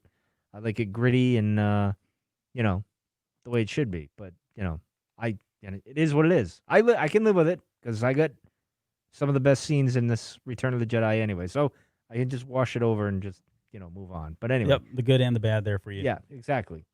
Yeah, and I think the whole point of the Ewoks really, and you kind of touched on this, was really about, the will of the way. Regardless of the technology, and the message here was regardless of the technology that exists and how powerful you are, and these super battle stations and space stations and all that, it can take anybody. Anybody can overcome that, right? If they have the will and desire to do so, right? So, and that was kind of the message that sometimes gets lost in the Ewoks because we're so focused on they don't blink and they're creepy. Which, by the way, they did fix in the Disney Plus edition. They made them blink, but originally they did not. They were just soulless, lifeless, great whites. Yeah. Sharks. Yeah. But yeah, that moment with Wicket and Leia, I think is really good stuff. And I mean, gosh, Warwick Davis was like what 10 years old or whatever he was. Yeah, He was young. really young when he did this, and so I mean, hats off to him for his little performance there. All right, let's get in. We're getting into the really beefy stuff now. So we get Vader and Emperor talking about that Vader tells him that my son is with him. I have felt in my master, and then Emperor challenges him. He's like, strange that I have not, right? And this is where I think he's starting to see chinks in the armor there. Like maybe this guy isn't as loyal, and maybe he is going to go to the light side. Maybe that light is starting to come up again. I thought I'd suppressed this enough and all of But that. does this conflict with the Rise of Skywalker How in so? the sequel trilogy? Well, because he's supposedly planned all this, right? Like he would have seen this little whatever happen, and then we go over to zombie Palpatine. Does this? I'm just asking a question. Does it conflict with any of that? You're going to say no anyway, but I'll throw the question out there to get people to think. What's What's your question? Give me- Well, no, because he's got this plan all along, right? Like he's foreseen everything. Okay, he didn't foresee this, and he dies, and he was surprised by it, right, from the novel, if I remember right. Mm-hmm. And he transfers his essence to a clone or whatever he does, and all that stuff. But he planned on he had a backup of a backup, right? So I don't know. Does this make that wonky, or I don't know? I just No, I mean, the quick answer is probably yes. But then we're starting to get into some of the problems I have with the Rise of Skywalker, which I don't want to talk about right now. Okay, all right. But I get what you're saying though. Yeah, like just how far out did he? I guess how far out did he foresee a lot of what was going to transpire? Well, then it goes to that line that he says to Luke. Well, there's a great many things you don't understand. Yeah. So it's the only reason I'm throwing these out there. But anyway, continue. Finish your thought. I'm sorry. No, it's fine. I mean, it was really. He's talking about how he had foreseen that Luke would have come to him. He's like, he will come to me, right? And then he says his compassion for you will be his undoing. And it turns out that his compassion for him was actually the Emperor's undoing. So there's a bit of irony there at the end of the day. And so you got to think that, Vader, and this is kind of what Luke says, which is a great line, right? And I'm kind of jumping ahead here, but it's probably significant that we talk about it now, where he says your overconfidence is your weakness. Yep. Right? I mean, yeah. Yeah, I mean, Luke calling him out like that, and it turns out to be true, not only in this movie, but when you think about what we see in the Clone Wars and the prequels, what we see in Jedi, what we see in The Rise of Skywalker, it's very true. It continues to be a theme for Palpatine. As powerful as he is, his overconfidence is usually what does him in. He gets too confident and too cocky about what's going to happen, whether it's the future, whether he foresees it, or things just falling in line the way they're supposed to, and he doesn't anticipate or he doesn't foresee something else that was kind of blind to him. He gets almost blinded by his overconfidence, if you will, right? Yeah. So that's a great line there. Okay, we'll quickly talk about 3PO as a god, because again, this is probably a bigger movie moment. I think it stands out. It's a lighter moment. I think the way Anthony Daniels portrays this scene and the way he acts as C-3PO throughout this movie and the last movie is really great. I think it's better than stuff that we see in the prequels and slightly better than what we saw in Rise of Skywalker, because I think he did a good job there as well. But yeah, 3PO is a god, and and then the Ewoks is we learn something really kind of savage about them in that they eat people, and this is and like they feed people to people. They feed people to people, and this is stuff that we get from was it the novel that talks about it? No, it was a comic, the one with The Journey of the Force Awakens, I think it was. Yeah, it was right before The Force Awakens came out. We got because Poe's mom, and this is when Ben is conceived or whatever, and even Poe, I think, around the same Poe time. Around the same time, and the two guys are talking of like this meat tastes whatever they said. It was kind of like they fed dead stormtroopers, so right. Which I think is great because it sucked all the cuteness right out of those little guys. Yeah, well, see, this is why I don't like them. Filthy creatures, I'm telling you. But they're fine. Yeah, I'm not above a little cannibalism from time to time. Yeah. Well, you're desperate enough. You got to do what you got to do. Well, to be fair, they're not cannibalizing. They're just, they're not human, so they're surviving. Fine. I get it. I get it. The other white meat. So yeah, we got the 3PO levitating and Luke doing that. I thought that was always really Yep. fun. One of my really favorite moments is when 3PO is kind of retelling everything that The had happened in story, the yeah. first two movies. Yeah, I mean And the effects, yeah. the effects that he's doing, whether that's coming out of him, maybe I think it's coming out of Yeah. him, but it's just something you weren't expecting, and you would think, oh yeah, a droid probably would be able to have some of those recordings and play them back, and man, he would make an awesome storyteller for your kids at night. Well, Um, that was kind of the point. Is like R2 and him are Yeah. the storytellers. Sure. Of course, that got relegated in the sequel trilogy with R2, but but you're not bitter. I'm not bitter. I won't, I won't say, you put R2 in the corner. Nobody puts R2 in the corner. But anyway, Right. But they did. Yep. And then they joined they're part of the tribe, which was always Yeah. one of my favorite lines. My brothers and I would always quote this. We are now one of the part of the tribe kind of thing. And then we get I to did like when they're on the thing and he's going, with the flame. Yeah. I don't know. I thought that was funny. I don't know why. No, it is, and it's stuff that like you see that thing, and now that you know what you know about Harrison Ford, you wonder like, was that in the script, or was that really No, just him probably not. ad-libbing and improvising? And I'd like to think it's My- the latter. My favorite Harrison Ford line of all time in delivery was in what is Raiders it? of the Lost Ark. Nope, Temple of Doom. Oh, Is it Temple of Doom? it's not the Yes, Miles. Temple of Doom. It's not the Years with Miles? With the things coming down on him, the roof, and he's telling what's his face to pull the lever, and she pokes in and he sees his head. We are going to die, and the thing that was just the way he delivered that. I crack up every time. I don't know why. I can't help myself. But anyway, stupid side story here. But anyway, go ahead. That's the whole episode's been nothing but that. Yeah. Nooch Veda. There you go, right on cue. Okay, so let's get to Leia. Because this is probably a show in itself. And I think we've talked about that. Jonesy and I talked about this. I don't remember, honestly, if you did prior to this, but this moment where he's asking her about his mother and she's kind of like getting creeped out, like, dude, why are you asking so many personal questions about me right now, in this Because moment? she knows he's like, I kissed my brother. Oh, my God. Yeah, exactly. Because she said, I've always known. I've always known, right? Really, Leia? Well, you got some issues here. You do have some issues. So you consciously kissed somebody you knew was your... No, that's not what I want to talk about. I want to talk about her memories of her mom.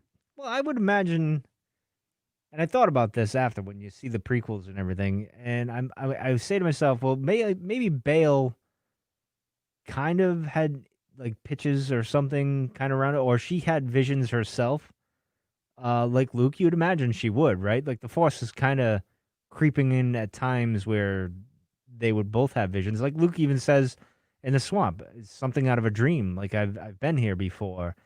So she probably had those feelings as well. And I think that was Lucas trying to, I guess you could say again, force this to be something and maybe have another surprise, like I am your father kind of moment. I think it fell short of that.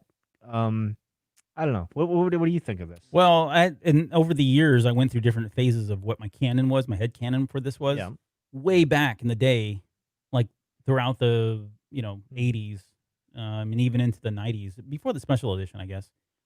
I'd always thought that, actually before the prequels came out, I always took it as they were separated at a young age, but not at infancy. Yeah. Right. And I had this theory, and I think did I talk about my theory on the last episode about Luke having gone to Dagobah? It was, right? Did we talk Yeah, about I think that? so. Yeah. Okay. So it was all part of this grand theory that I had that when they were separated a little bit older so that they may have memories or visions. And maybe Luke doesn't remember his for whatever reason, or maybe they got separated, or Luke was separated first and Leia stayed with her mom for a little bit longer. I don't know. I mean, it never really was clear, at least in my head from that point. But it was all part of this grand theory that they were separated early on. And so this was really just, she had some very loose, vague memories of what her mom was. Later on, I think that changed into, well, maybe it was memories of her when she was in the womb. I mean, she was force sensitive, and even though she can't, it goes with the theory I had of why she really died. I know they say a broken heart is the official story. Yeah, but I always said she died because Luke and Leia they kind of just drained her force out of her life energy because they were so powerful, the two of them together, right? It was like two Anakins inside there. That's how I took it, and that's why she died. And like you said, Albert, like she's getting these memories because she took a part of her with her, I guess, or whatever. Kind of like Ahsoka and the daughter, right? There's a part of her that lives on in Ahsoka, and that's kind of maybe Padme imprinting on her or something. I don't know. Kind of goes with your theory. Just a thought. Yeah. I always thought, like growing up, that the Emperor killed their mother. And like you said, it kind of ties into what you're saying. They must have been a little bit older because she could remember. I guess that's kind of where I was going, but I like yours better. But anyway, Well, so that was my theory up until like Yep. when the 95? Well, do you remember the annotated scripts when those came out?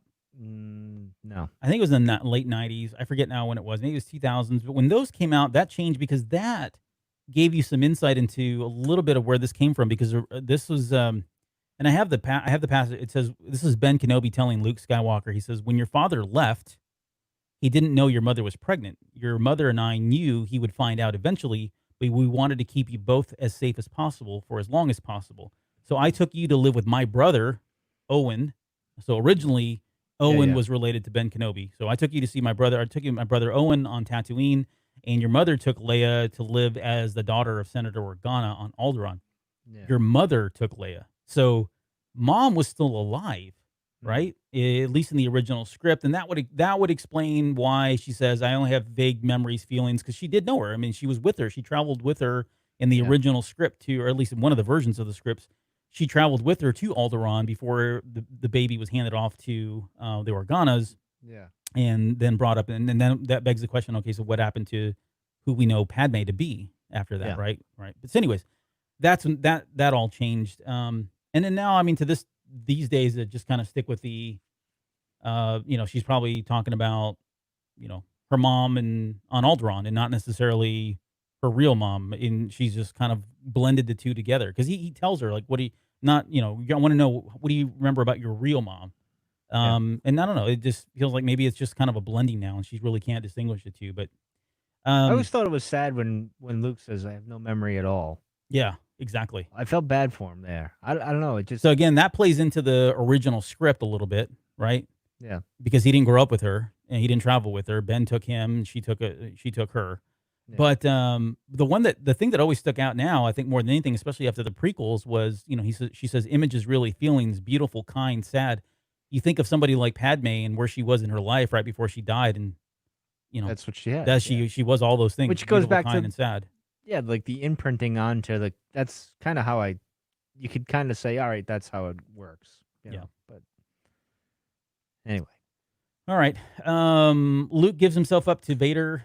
Great scene. This is a whole show right here, honestly. Yep. We've done it before. ObiWans Father, as you did, which ties into my theory with how we could get them to square off again in the Kenobi series, but we won't hash that here. But it's a good moment, and I like that Luke kind of says it's still, it's your true self, you only forgotten or whatever, and and all that. That was great. And then I like Luke turns his back on him, which was kind of brave of him. Ballsy, and then he ignites the saber, and it's like, ooh, you really trusting Dad here. This is a trust fall going on right here. Well, and there's a parallel there too that I've always thought of, like with Revenge of the Sith.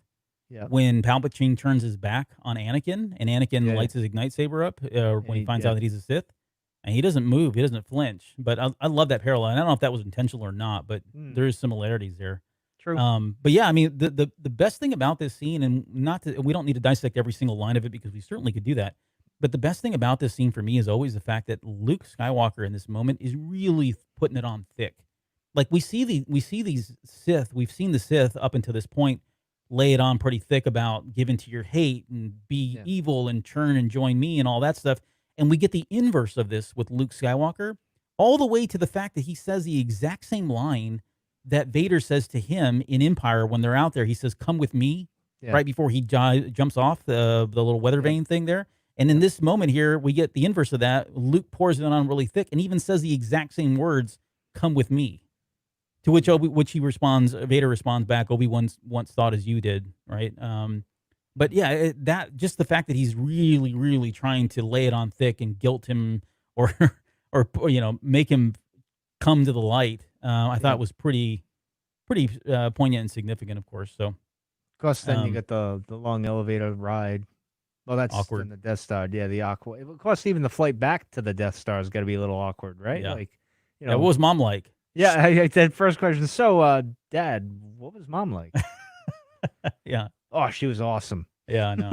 Yeah, until I killed her. But yeah, and he says, yeah, the other line too is it's too late for me, my son, son, and he keeps calling him son, son, son, and so this kind of, it's really painting this picture that okay, this mean guy that we've seen the first two movies has really got a soft part in his heart somewhere because he wouldn't Yeah. refer to him as that. And then of course it's the ultimate guilt trip by him at the very end. There he says, my father is truly dead. Truly It's like, dead. Yep. ouch! Wow, right for the heart there. Right for the jugular. Yep.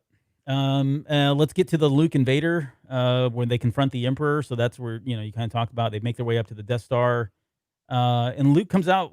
I mean, there's something so very like overconfident about him here in this moment as well, where he's like, soon I'll be dead and you with me. With me. Yeah. Like, dang, dude. You tried this before with Jabba and it didn't go so well. Yeah. Now you're going before the most powerful guy in the universe here, and you think this is going to work? Come on. Yep. I get it. You're trying to be, puff up the big feathers and look bigger than you are, but, I mean, come on. And then he says, soon I'll be dead and you with me. And then right after that, he says, your overconfidence is your weakness, your faith in your friends is yours. Yep. I mean, just the exchange. I really wish they That was would have had great. more dialogue between those two. It was great. Yeah, the good stuff. And there's a lot to talk about here. We'll skip over we'll come back to that in just a second because we cut over at that point over to the beginning of the Battle of Endor in space and on the ground. We get the infamous "It's a trap," which is now an infamous meme that stands out today. Stole Leia's line. She said it first in Empire. Oh, It's yeah, a trap. Yeah. Well, maybe he did it better though.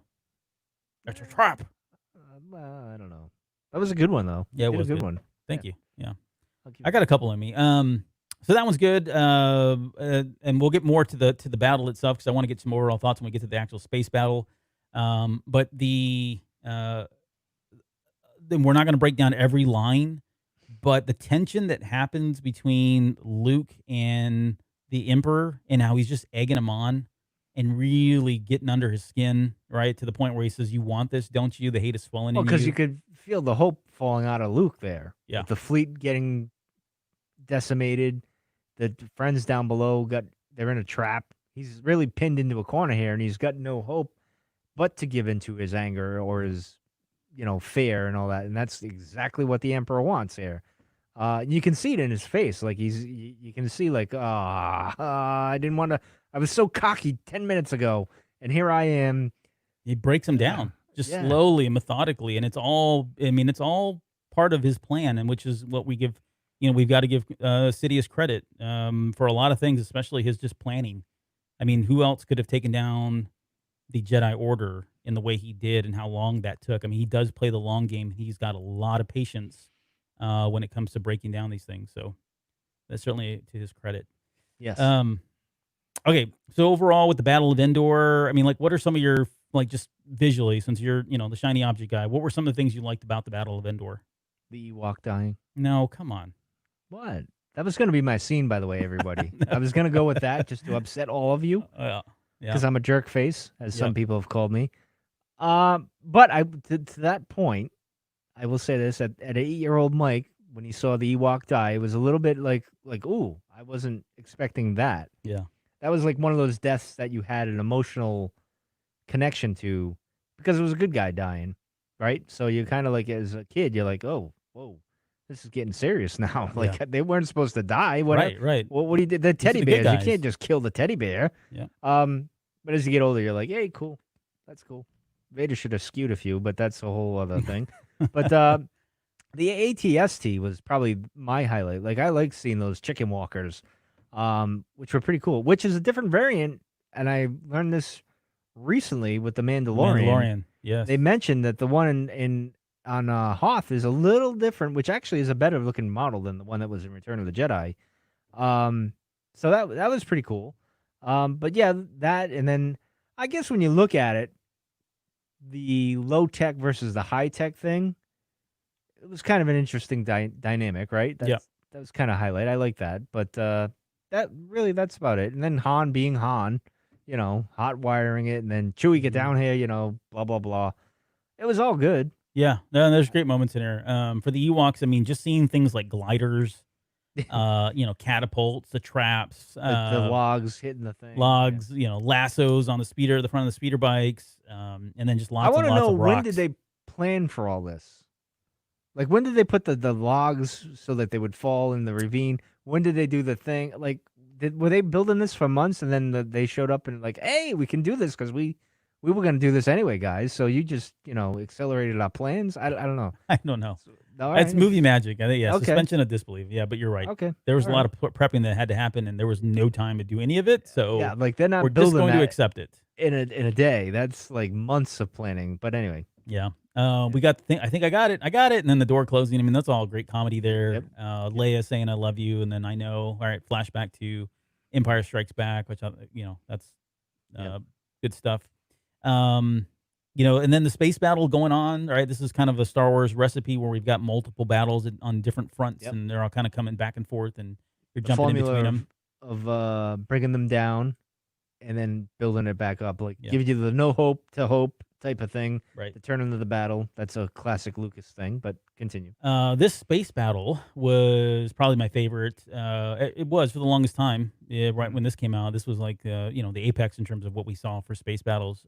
But yeah, I mean, it was great, super fast, a lot of stuff blowing up. Wedge and Lando are awesome. I mean, they're just badasses throughout all of this entire fight. Yep. Things that we think about now, looking back, having Lando flying again with L3, which again, retrospectively, there's nothing they could have done. It was kind of retconned, if you will. Not really, but you would have thought that there would have been more interaction. Had this all been part of a grandmaster plan all along, then you would have hoped that they would have included that in there. But just the idea that he was there flying around with L3 and being reunited in that way, I think is a really cool thing to think about. And then the big shocker or the big surprise is when he says "Fire at will, Commander," and that Death Star being operational, and the tactics that had to change with Lando saying, "Hey, we need to engage the Star Destroyers," and the idea that we don't have a choice, right? It's either we stay out here and get picked apart by the Star Destroyer, or we engage those Star Destroyer or the Death Star, or we engage the Star Destroyers and eliminate that. So Do you want a quick death or do you want a slow, painful right. death? Yeah, and he chose a slow, painful death because Yeah. we've got to buy Han more time, that kind Yeah. of thing. So Yeah. yeah. But anyways, that was all good stuff. Finally, Luke gives in, and we get Vader, stopping his lightsaber from hitting the Emperor. And we get the cackle, that scene, and just the imagery of it all is really great stuff. And then we, of course, get the fight between Luke and Vader that starts. And this has just been building up over the course of the last, 15 minutes in the movie, but the course of, a year and longer, right, since Kenobi died, really, of him wanting to exact revenge on, Vader, who he just found out was his father. But give me some thoughts, I guess, on the overall battle without getting into your moment, because I know we want to talk about that very shortly here. But I mean, just the battle of itself between Luke and Vader. I can't, without expressing the moment, I can't really, other than it was one of my favorite, I guess, battles, emotional battle, right? Because you can't really call it like a full-on lightsaber battle like we see in the prequels, or, well, maybe the sequels, a little more action type stuff with the lightsabers. At this time, it wasn't that. It was more dialogue kind of thing. It was more emotionally impacting, I thought. So I'll leave it at that before Yeah, because you're getting starting to bleed into your moment. I mean, I am, and I don't want to do that. So I'm gonna. What? Give me your thoughts. How's that? Well, I mean, there's a lot of visual things that are just kind of eye candy for me. Seeing Vader throw his lightsaber, his saber throw was really cool. Like, to your point, the dialogue here where he's like, you couldn't bring yourself to kill me before, and I don't believe you'll destroy me now. I mean, Luke's just taunting him again. There and just keeps is no conflict. He just keeps pulling on his good side. Like, he's relentless. He doesn't stop even throughout this entire fight. And the one thing that always stood out to me too is, like, Vader always keeps saying, Obi-Wan taught you well. Obi-Wan taught you well. And I still really don't understand, like, whether or not he thinks that Obi-Wan has been training him, or if this is just somehow he got trained between A New Hope and Empire Strikes Back before Empire Strikes Back starts, and somehow that was enough for him. I don't know. Anyways, it's not. Well, I think. Well, because I think you're gonna have a moment where they do meet again Kenobi and Vader, and Vader. there's going to be an exchange like this between the two of them. More dialogue, not so much fighting. Yeah. You're saying when we get to the TV series. Yeah, the TV series. Yes, that's what I think will happen, and I hope, to be honest, I really do, because it ties that loose end that I've been saying for the last 9 years since we've been doing the show about Obi-Wan once thought as you do. Yeah. Because Vader says it in a way like, wow, I had people that believed in me. Even my old master believed in me for that one brief moment. I had Qui-Gon that believed me. And now the third luck is a charm here. My own son believes in me still after all I've done to people and everyone. You know, and even Ahsoka, right? All these people didn't believe in me, and I still have one that believes in me, and this is the one that does it for me. I don't know. It'd be interesting, but we'll continue on, sir. Yeah. No, so that was the other thing, without, again, getting into your moment here, but Luke is on the defensive for most of this fight, and it's only until, they make mention of Leia that he completely goes the other way. It goes the other direction and becomes the offensive, and to the point where he's able to take Vader down. Of course, we get the moment where he cuts his hand off and looks at his hand and realizes he's about to do what he was trying not to do, right? He was about to become the very thing he was trying to destroy, Avoid. if you will, or avoid.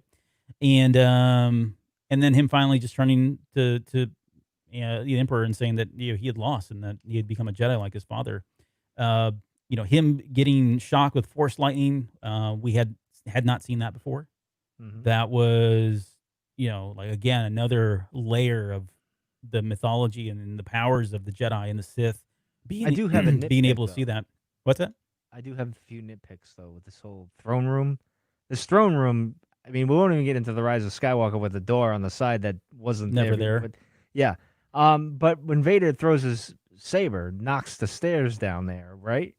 Or the catwalk or whatever, Luke goes into hiding, right? They're both in the same, they're like 2 feet away from each other, and Vader doesn't sense or see him, and he's got Luke's lightsaber in the other hand. Of course, that's, he's actually got 2 lightsabers, but that's a whole editing thing. But the point being is, like, Luke's right there. He's hiding behind that, I know. 4-inch diameter pole. Like, I know. It's like the cartoon. You hide behind the pole. I get it. It's just nitpicking. I had to say it before I get into my moment or whatever. I know. All right. So then we get the prophecy being fulfilled finally, and him kind of picking up Emperor and throwing him over, which I thought was great. Yes. I don't like that they added the no. Again, more special edition stuff that I just didn't think needed to be there. We got it. You don't need to spoon feed me some of this stuff, but they did. Anyways, I always thought that was his soul leaving, though, even back when it originally aired. We talked about this before, right? Yeah, we've said this. And that played really well into the Dark Empire comics, and then obviously into the Rise of Skywalker, and how I explained it. But it never felt like the door was really closed on the Emperor. So as much as people hate the fact that the Emperor came back, dude, I think it's right just there. The way he came back. Sure, it's the way he came back. That's fair. But we'll argue that. Yep, in a few weeks, and a few more shows. Yes, and I'll get yelled at by Albert. Yep, you will. In any case, yes. The destruction of the Death Star, we got to see that blow up again, which I don't know. I mean, the original script had 2 Death Stars, by the way. I don't know. There was 2 Death Stars floating around that planet. I like the Superstar Destroyer crashing into the Death Star. That was cool. That was cool. Concentrate all fire on that Superstar Destroyer. Yeah, it gave good sense of scale. Yep. Which I thought was wow, that cool. thing's massive. Yeah, exactly. Well, they're both massive, but I thought that was pretty cool, though. Yep. Yeah.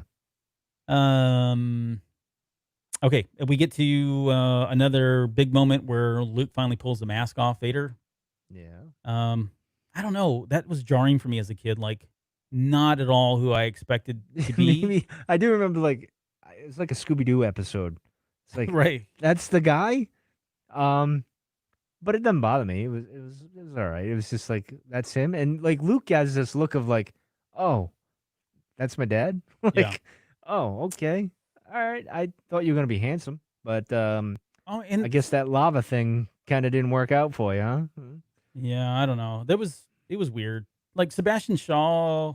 I mean, I just accepted it, I guess. But yeah, most of the problem that I have with that is he's got an English accent. And you can hear traces of it, right? You hear traces of it, and he doesn't have the English accent in the prequels. Yeah. So well, he's been on Coruscant a lot, so he's got that Coruscant accent now. That's most of the Empire British accents or English Yeah. accents. So maybe Yeah. he picked it Well, up from there. yeah. I I don't know. I just remember what the dialogue again outshined the look. Like when he says, you already have," and he kind of just, fades away and does his Oh, tell your sister you're Yoda. right. You were Yeah. right. Yeah. Type of thing. Yeah. Which is interesting because he didn't have much with Leia other than a New Hope. That was their big thing, right? And then he's here, like, because he knows who the sister is, obviously, and how she's going to be about it. But he's, like, in his final moments, he's like, just tell her you were right. I know she's not going to forgive me, but there was some good in me, and I did what I had to do. And she'll have to resolve that some way. So it was interesting that his last moments were on her and not so much Luke. Like he'd said, all right, Luke, you kind of saved me, thank you. Let me look on you with my own eyes. That's great. But he mentions Leia, like he kind of reaches out in a way to Leia. Not that, I don't know. It's just strange that his final moments are like, just like kind of just mention this to her, Yeah. kind of means a lot to me because I got to resolve things with you, but I didn't with her. And I'm kicking off to Force Ghost heaven here. Yeah. Just, but anyway. No, I like it. I actually like it because I mean, you think about as a parent, right? You want the most for your kids. You want to have I would like to think most of us want to have a meaningful relationship with our children, which he never had. And so, he's only got a few things left to say, and he's thinking about his kids, which I think is great. But yeah, the other parallel here that hit me with The Rise of Skywalker, and I'm a big fan of Ben Solo, and I hate the fact that we never got a Ben Solo, and we got to see him be Ben Ouch. Solo for just a few minutes. And put aside the prequel trilogy, but Luke never really got to see, much like Rey never got to see Ben Solo for only a brief moment of time. It parallels Luke here. He wanted so long to see his father and wondered about him, wanted to become like his father, and he only knew his father in those dying moments where he was dragging his nearly dead body, where he finally had to stop, and then he dies, and then he loses him and never really gets to, well, as far as we know, never got to connect with him. So all I'm saying is that there's a parallel that exists with Luke being robbed of having more time with his father in life, to Rey having more time with Ben in his life. Well, maybe when Luke takes his helmet off and he has that look, you could interpret it as like, I know for me, when I was getting older, when I was young, you have this vision of your dad being this superhero, larger than life kind of figure, kind of hero. At least I did, right? With my father. I know not everyone has that, but I did. Mm-hmm. And as you get older, you learn that your father was flawed. Right. Right. And then, Luke never got any of that. So then he takes the helmet off. He's expecting this monster, whatever he's got in his head. And he takes it off. And it's kind of a humbling moment of like, oh, he's a human. He's just like me. He's fragile and all this other stuff. And it's almost like a relief to Luke. Like, he's not this big thing that I envisioned in my head and everyone else was telling me about. He's just a man like me. Mm-hmm. And I think that took a lot of pressure off of Luke. And so that's kind of maybe why you see him do the, kind of like a relief in a way. But anyway, I just had that thought. I threw it in there. No, it's a good, I like it. There's a lot of symbolism in the armor coming off, right? The guard coming down and just exposing the human nature of him there and the fragility of him. Okay, so right, we should jump into the we need to get into it because we can talk about the indie moments. Yub Nub was better. Let's just leave it at that. About the dance and Ewoks and everything else. And but fireworks. Can we just talk about the Force Ghosts? Yeah, all right, we can. Well, Vader's funeral too. Any reason why you think Leia wasn't there? She didn't care. No. Did he tell her? No, I maybe after, maybe. Well, she wasn't really in tune quite yet, so I don't think. I don't know. That's a good question. Yeah. All right. I don't think so. Okay. Yeah, we talked about Yub Nub. That was a better song. All right. Force Ghost, Anakin. Hayden. Yep, I'll go with Hayden. Nah, I don't agree. Yep. Sorry. Well, you're old school. What can I say? Well, when it comes to some things, I am, but I just stingy. All right. Let's get into your moments. All right. Well, good. Actually, I'm surprised you didn't bring up the controversy. Well, that's you going to talk about Rex or not Rex? Oh, quickly. Nick or Yeah, no, Saint Nick. Yeah, it's not Rex.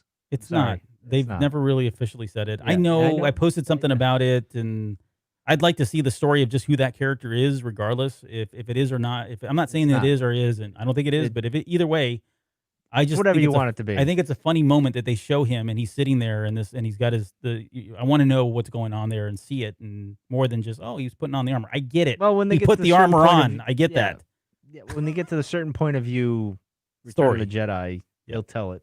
No, And come on, then, let's go. We got 15 all right, minutes to get. We got all right, in the hour that we have left. Let's get to our moments. all right. Listen, all right. So my favorite moment is actually the moment where Luke gives in to his hate. Once he says, "So you have a twin sister. If you can't turn, perhaps she will," and then he loses his mind. And the symbolism there for me, and of course the music swells, which I think adds to this whole scene being one of the best scenes for me, at least in all of Star Wars. And Luke giving in and just giving in to his anger and overpowering his father, and his father saying, "Oh boy, I bit off more than I can chew here. Like he's really gonna turn here." Or Vader was maybe accepting that, all right, Luke's my replacement, and he's gonna be the Sith guy next, or whatever. Yeah. And I can be proud of that, I guess, or something like that. But for me, it it meant more when I get older, like with not even the special edition release, but like after when the prequels started coming out, and I watched it after, because in my own life, I was seeing up on the screen, and this kind of like with Lucas himself, right, where it's both his light side and his dark side fighting each other. It's like that old Native American proverb: "Which wolf are you gonna feed, the good one or the bad one?"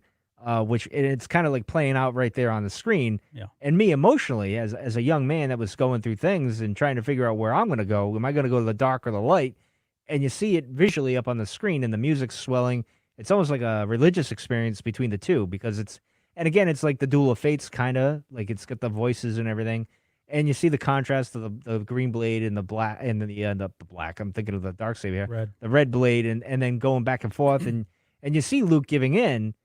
And at the time when you're a kid, you're like, "Oh my God, he's gonna turn," and then you see him, whacking. He chops his hand off, and then and it leads into what you're gonna talk about in a minute, where Luke looks at his hand and sees Vader's hand with the little wires, which they could have did a better job with those wiring.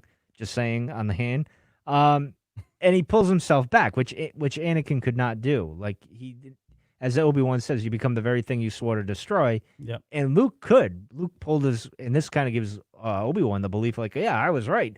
It's the kid. I was right. I won the lottery here. Yep. And then one of the greatest moments, which ties into your moment, where he throws the lightsaber and says, "You failed, Your Highness. I am a Jedi like my father before me." And that got me all excited, because I'm very close to my father. And it's like, yes, okay, I get that. Like that whole connection.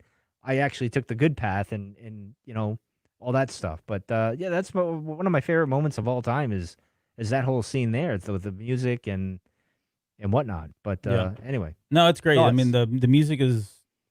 We've talked about that as like some of the best music, and it's hard to find on the soundtracks. I think It's on the special. It's on one of them, and it's only a brief moment, because I try to play it all the time, but it's only a brief moment. It's like a minute, if that. Less than that. And that scene's all about that at least that Yeah. particular part of the scene is only all of about a minute. Yeah, and then the as way well. the camera's panning and them going across the window there and doing their thing, and it was awesome. But anyway, go ahead. No, so very similar to you. I was kind of teasing this out in Discord a little bit as I was trying to like kind of finalize my thoughts on what I wanted to talk about. So I think the question that I posed was, for me, it's that last line, right? I'm a Jedi like my father before me. But it's a little bit more than that. There are a couple layers here that I want to kind of touch on. So I want to start, and the question I put in Discord was, was Luke a Jedi? And I'm not asking for a definitive answer. I asked that because it is something that they, like you said, Yoda, when we talked about earlier, Yoda pushed back and like, no, you're not a Jedi yet, buddy. You're not a Jedi until you confront Vader, right? Yeah. At the very, if you really just break it down, what they're saying is he needs to confront Vader, but what he really needs to be doing is confront his fear. Yeah. And so this plays into another question that I have is what was Luke's destiny? Because I think if you look at the way he ends that moment, he hits that was his destiny, it was to become a Jedi. And there's a lot of things that happen, right? And again, you have to kind of go back and look, starting with Empire or A New Hope. They kind of lay the groundwork that this is essentially what it is. And I know this is not, again, not rocket science, but early on in that movie, when his farmstead is burned down, he goes back to Ben Kenobi and says, I've got nothing left for me here. I want to be a Jedi like my father. I want to learn the ways of the Force and become a Jedi like my father. That's Yeah. all he wants to do, right? It's the only goal in life. That is, in his mind, that is his destiny, is to become a Jedi. He has no idea really what that means. He has no idea what he's about to step into and walk into and all that. But that's at its core. That's what he wants to do. He has his vision of what his father is, and he's enamored by the fact that he wants to be like his father because his Kenobi just spoke really highly of him, and now there's some kind of vengeful part in there because Vader killed his father, right? So it's all really noble and cavalier. But you look at it from the perspective of some of the other characters, the players in the movies. From Obi-Wan and Yoda's perspective, they want him to become a Jedi, but it's a little bit more than that. They want him to become a Jedi because he is the chosen one in their mind, right? They think that he's got to become a Jedi in order to be able to fight Vader. And they say so much in, was it Empire? Where he says only a Jedi trained in the Force can defeat Vader, right? They just tell him you have to be a Jedi. You have to be of this level, right? There's a mark that you've got to meet in order to confront Vader, in order to beat Vader. From Luke's perspective, again, he's still thinking, okay, I got to beat Vader because that will bring justice or avenge my father's death, right? But from their perspective, is like, no, you're the chosen one. We went through. You have no idea what we've gone through the last 20 years and prior to that, and you're our only hope, maybe. And Luke could have said, "Well, had you not lied to me and just told me the truth from the beginning, well, that's what I've been saying. This might have been easier." But then again, you couldn't handle it. But continue, Yeah, sir. no, I get it. But yeah, so from their perspective, and I'm not saying they're being, they're greedy or they're conniving in any way, but from their perspective, they really need him to become a Jedi because that is the only thing that's left. The prophecy's been there. Qui-Gon's died. The Jedi Order's fallen. They're in shambles. They have no way of resurrecting any of this. And the balance is going to be forever thrown off unless they get this guy to get him trained, get him to become a Jedi, and get him to defeat Vader. From Vader's perspective now, he wants Luke to maybe not necessarily become a Jedi, but he wants Luke to join him so that they can overtake the Emperor. Mm-hmm. So his like, he's got different motivation there as to why he wants Luke and why he needs Luke to kind of join, to complete his training and allow Vader to complete his training for him, because he wants to prep him and get him ready to overtake the Emperor. From the Emperor's perspective, it's the opposite, right? He wants Luke to become a Jedi or become strong in the Force so that he can take Vader's place and be Emperor's right-hand man.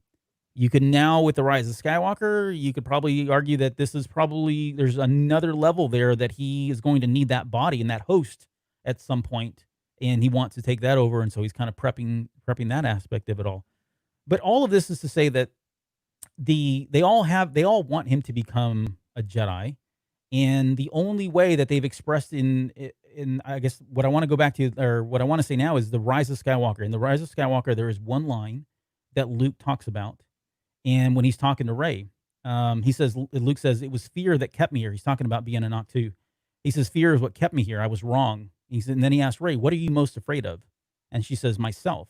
He says, "Because you're a Palpatine."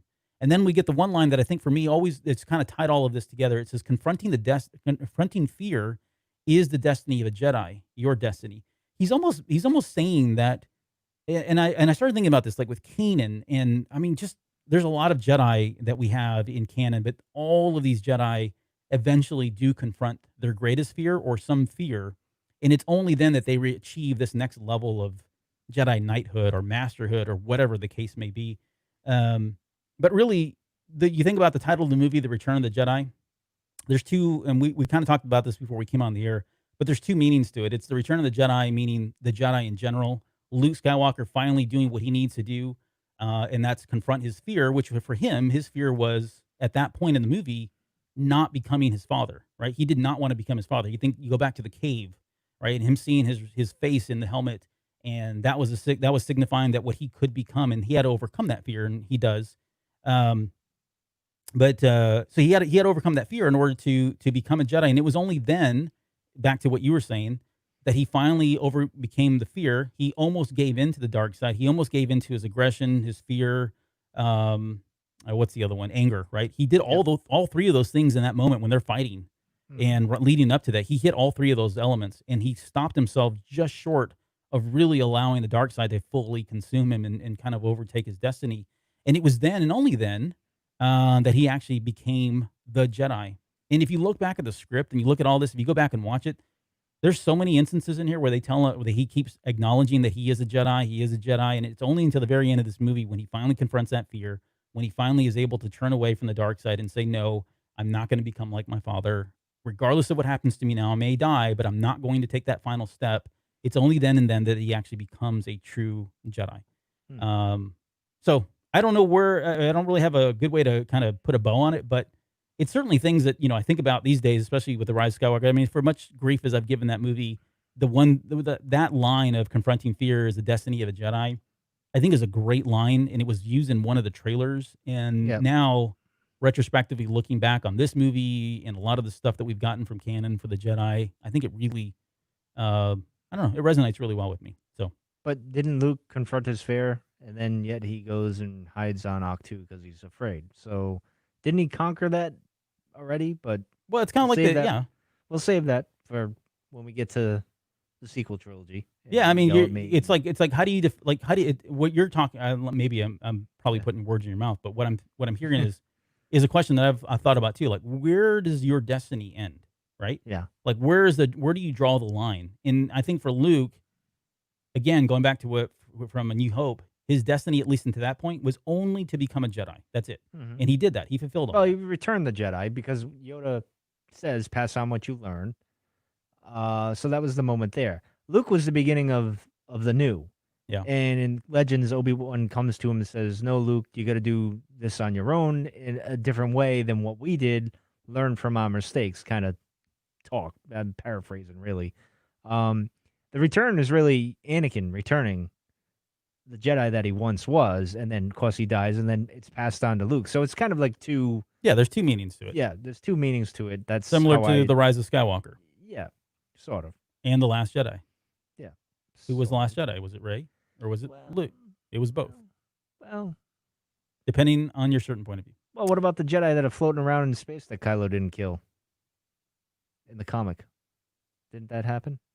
Like the Jedi floating around in space? Yeah, remember Kylo when the Emperor blows up the temple or whatever he does in the comic book there or whatever, and then, these Jedi, they arrive and Kylo gets into a thing with them and whatever. Yeah, they're around still, right? They're floating around in space somewhere. I don't know. I'm just throwing it out there. So was he really the last Jedi? I think, technically by the time the movie comes out, yes, he was. But we can talk about it when we get there. All right. Can't wait. Gonna be fun times. All right, let's... Sure you want me on for the sequel trilogy, because... Yeah, I know, right? We got to think about that. All right, before we get out of here, we do want to make one quick announcement. So we've been running a Star Wars trivia contest. So thanks to Kat, our social media person. She's been kind of spearheading a lot of this, and she's done a lot of great work. And so if you're not familiar with what we're doing, once a week, we post a Star Wars trivia question, and you can answer the question. You can just see what everybody else is posting, but put the right answer in there. And once a month, we are going to send out a free T-shirt, a Cantina Cast T-shirt to a winner. So we randomly pick somebody from one of the weeks. So obviously, the more times, if you play all 4 of the games, then you have 4 chances.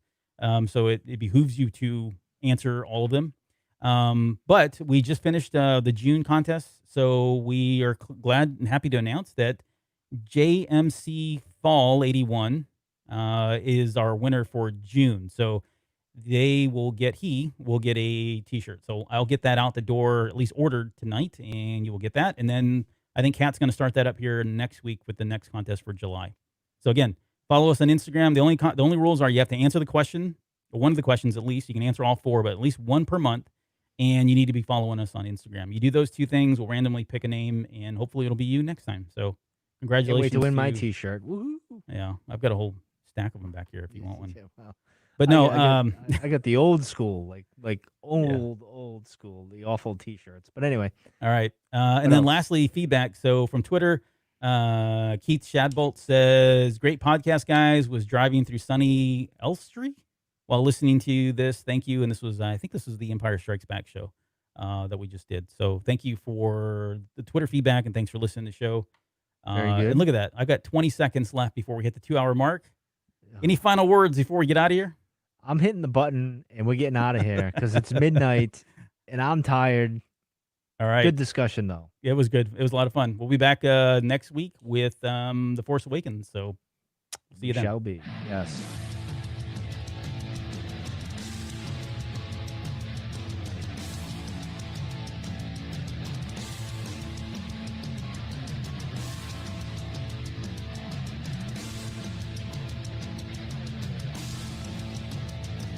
You're still listening? Wow, that's amazing. Well, I'm here to give you the disclaimer.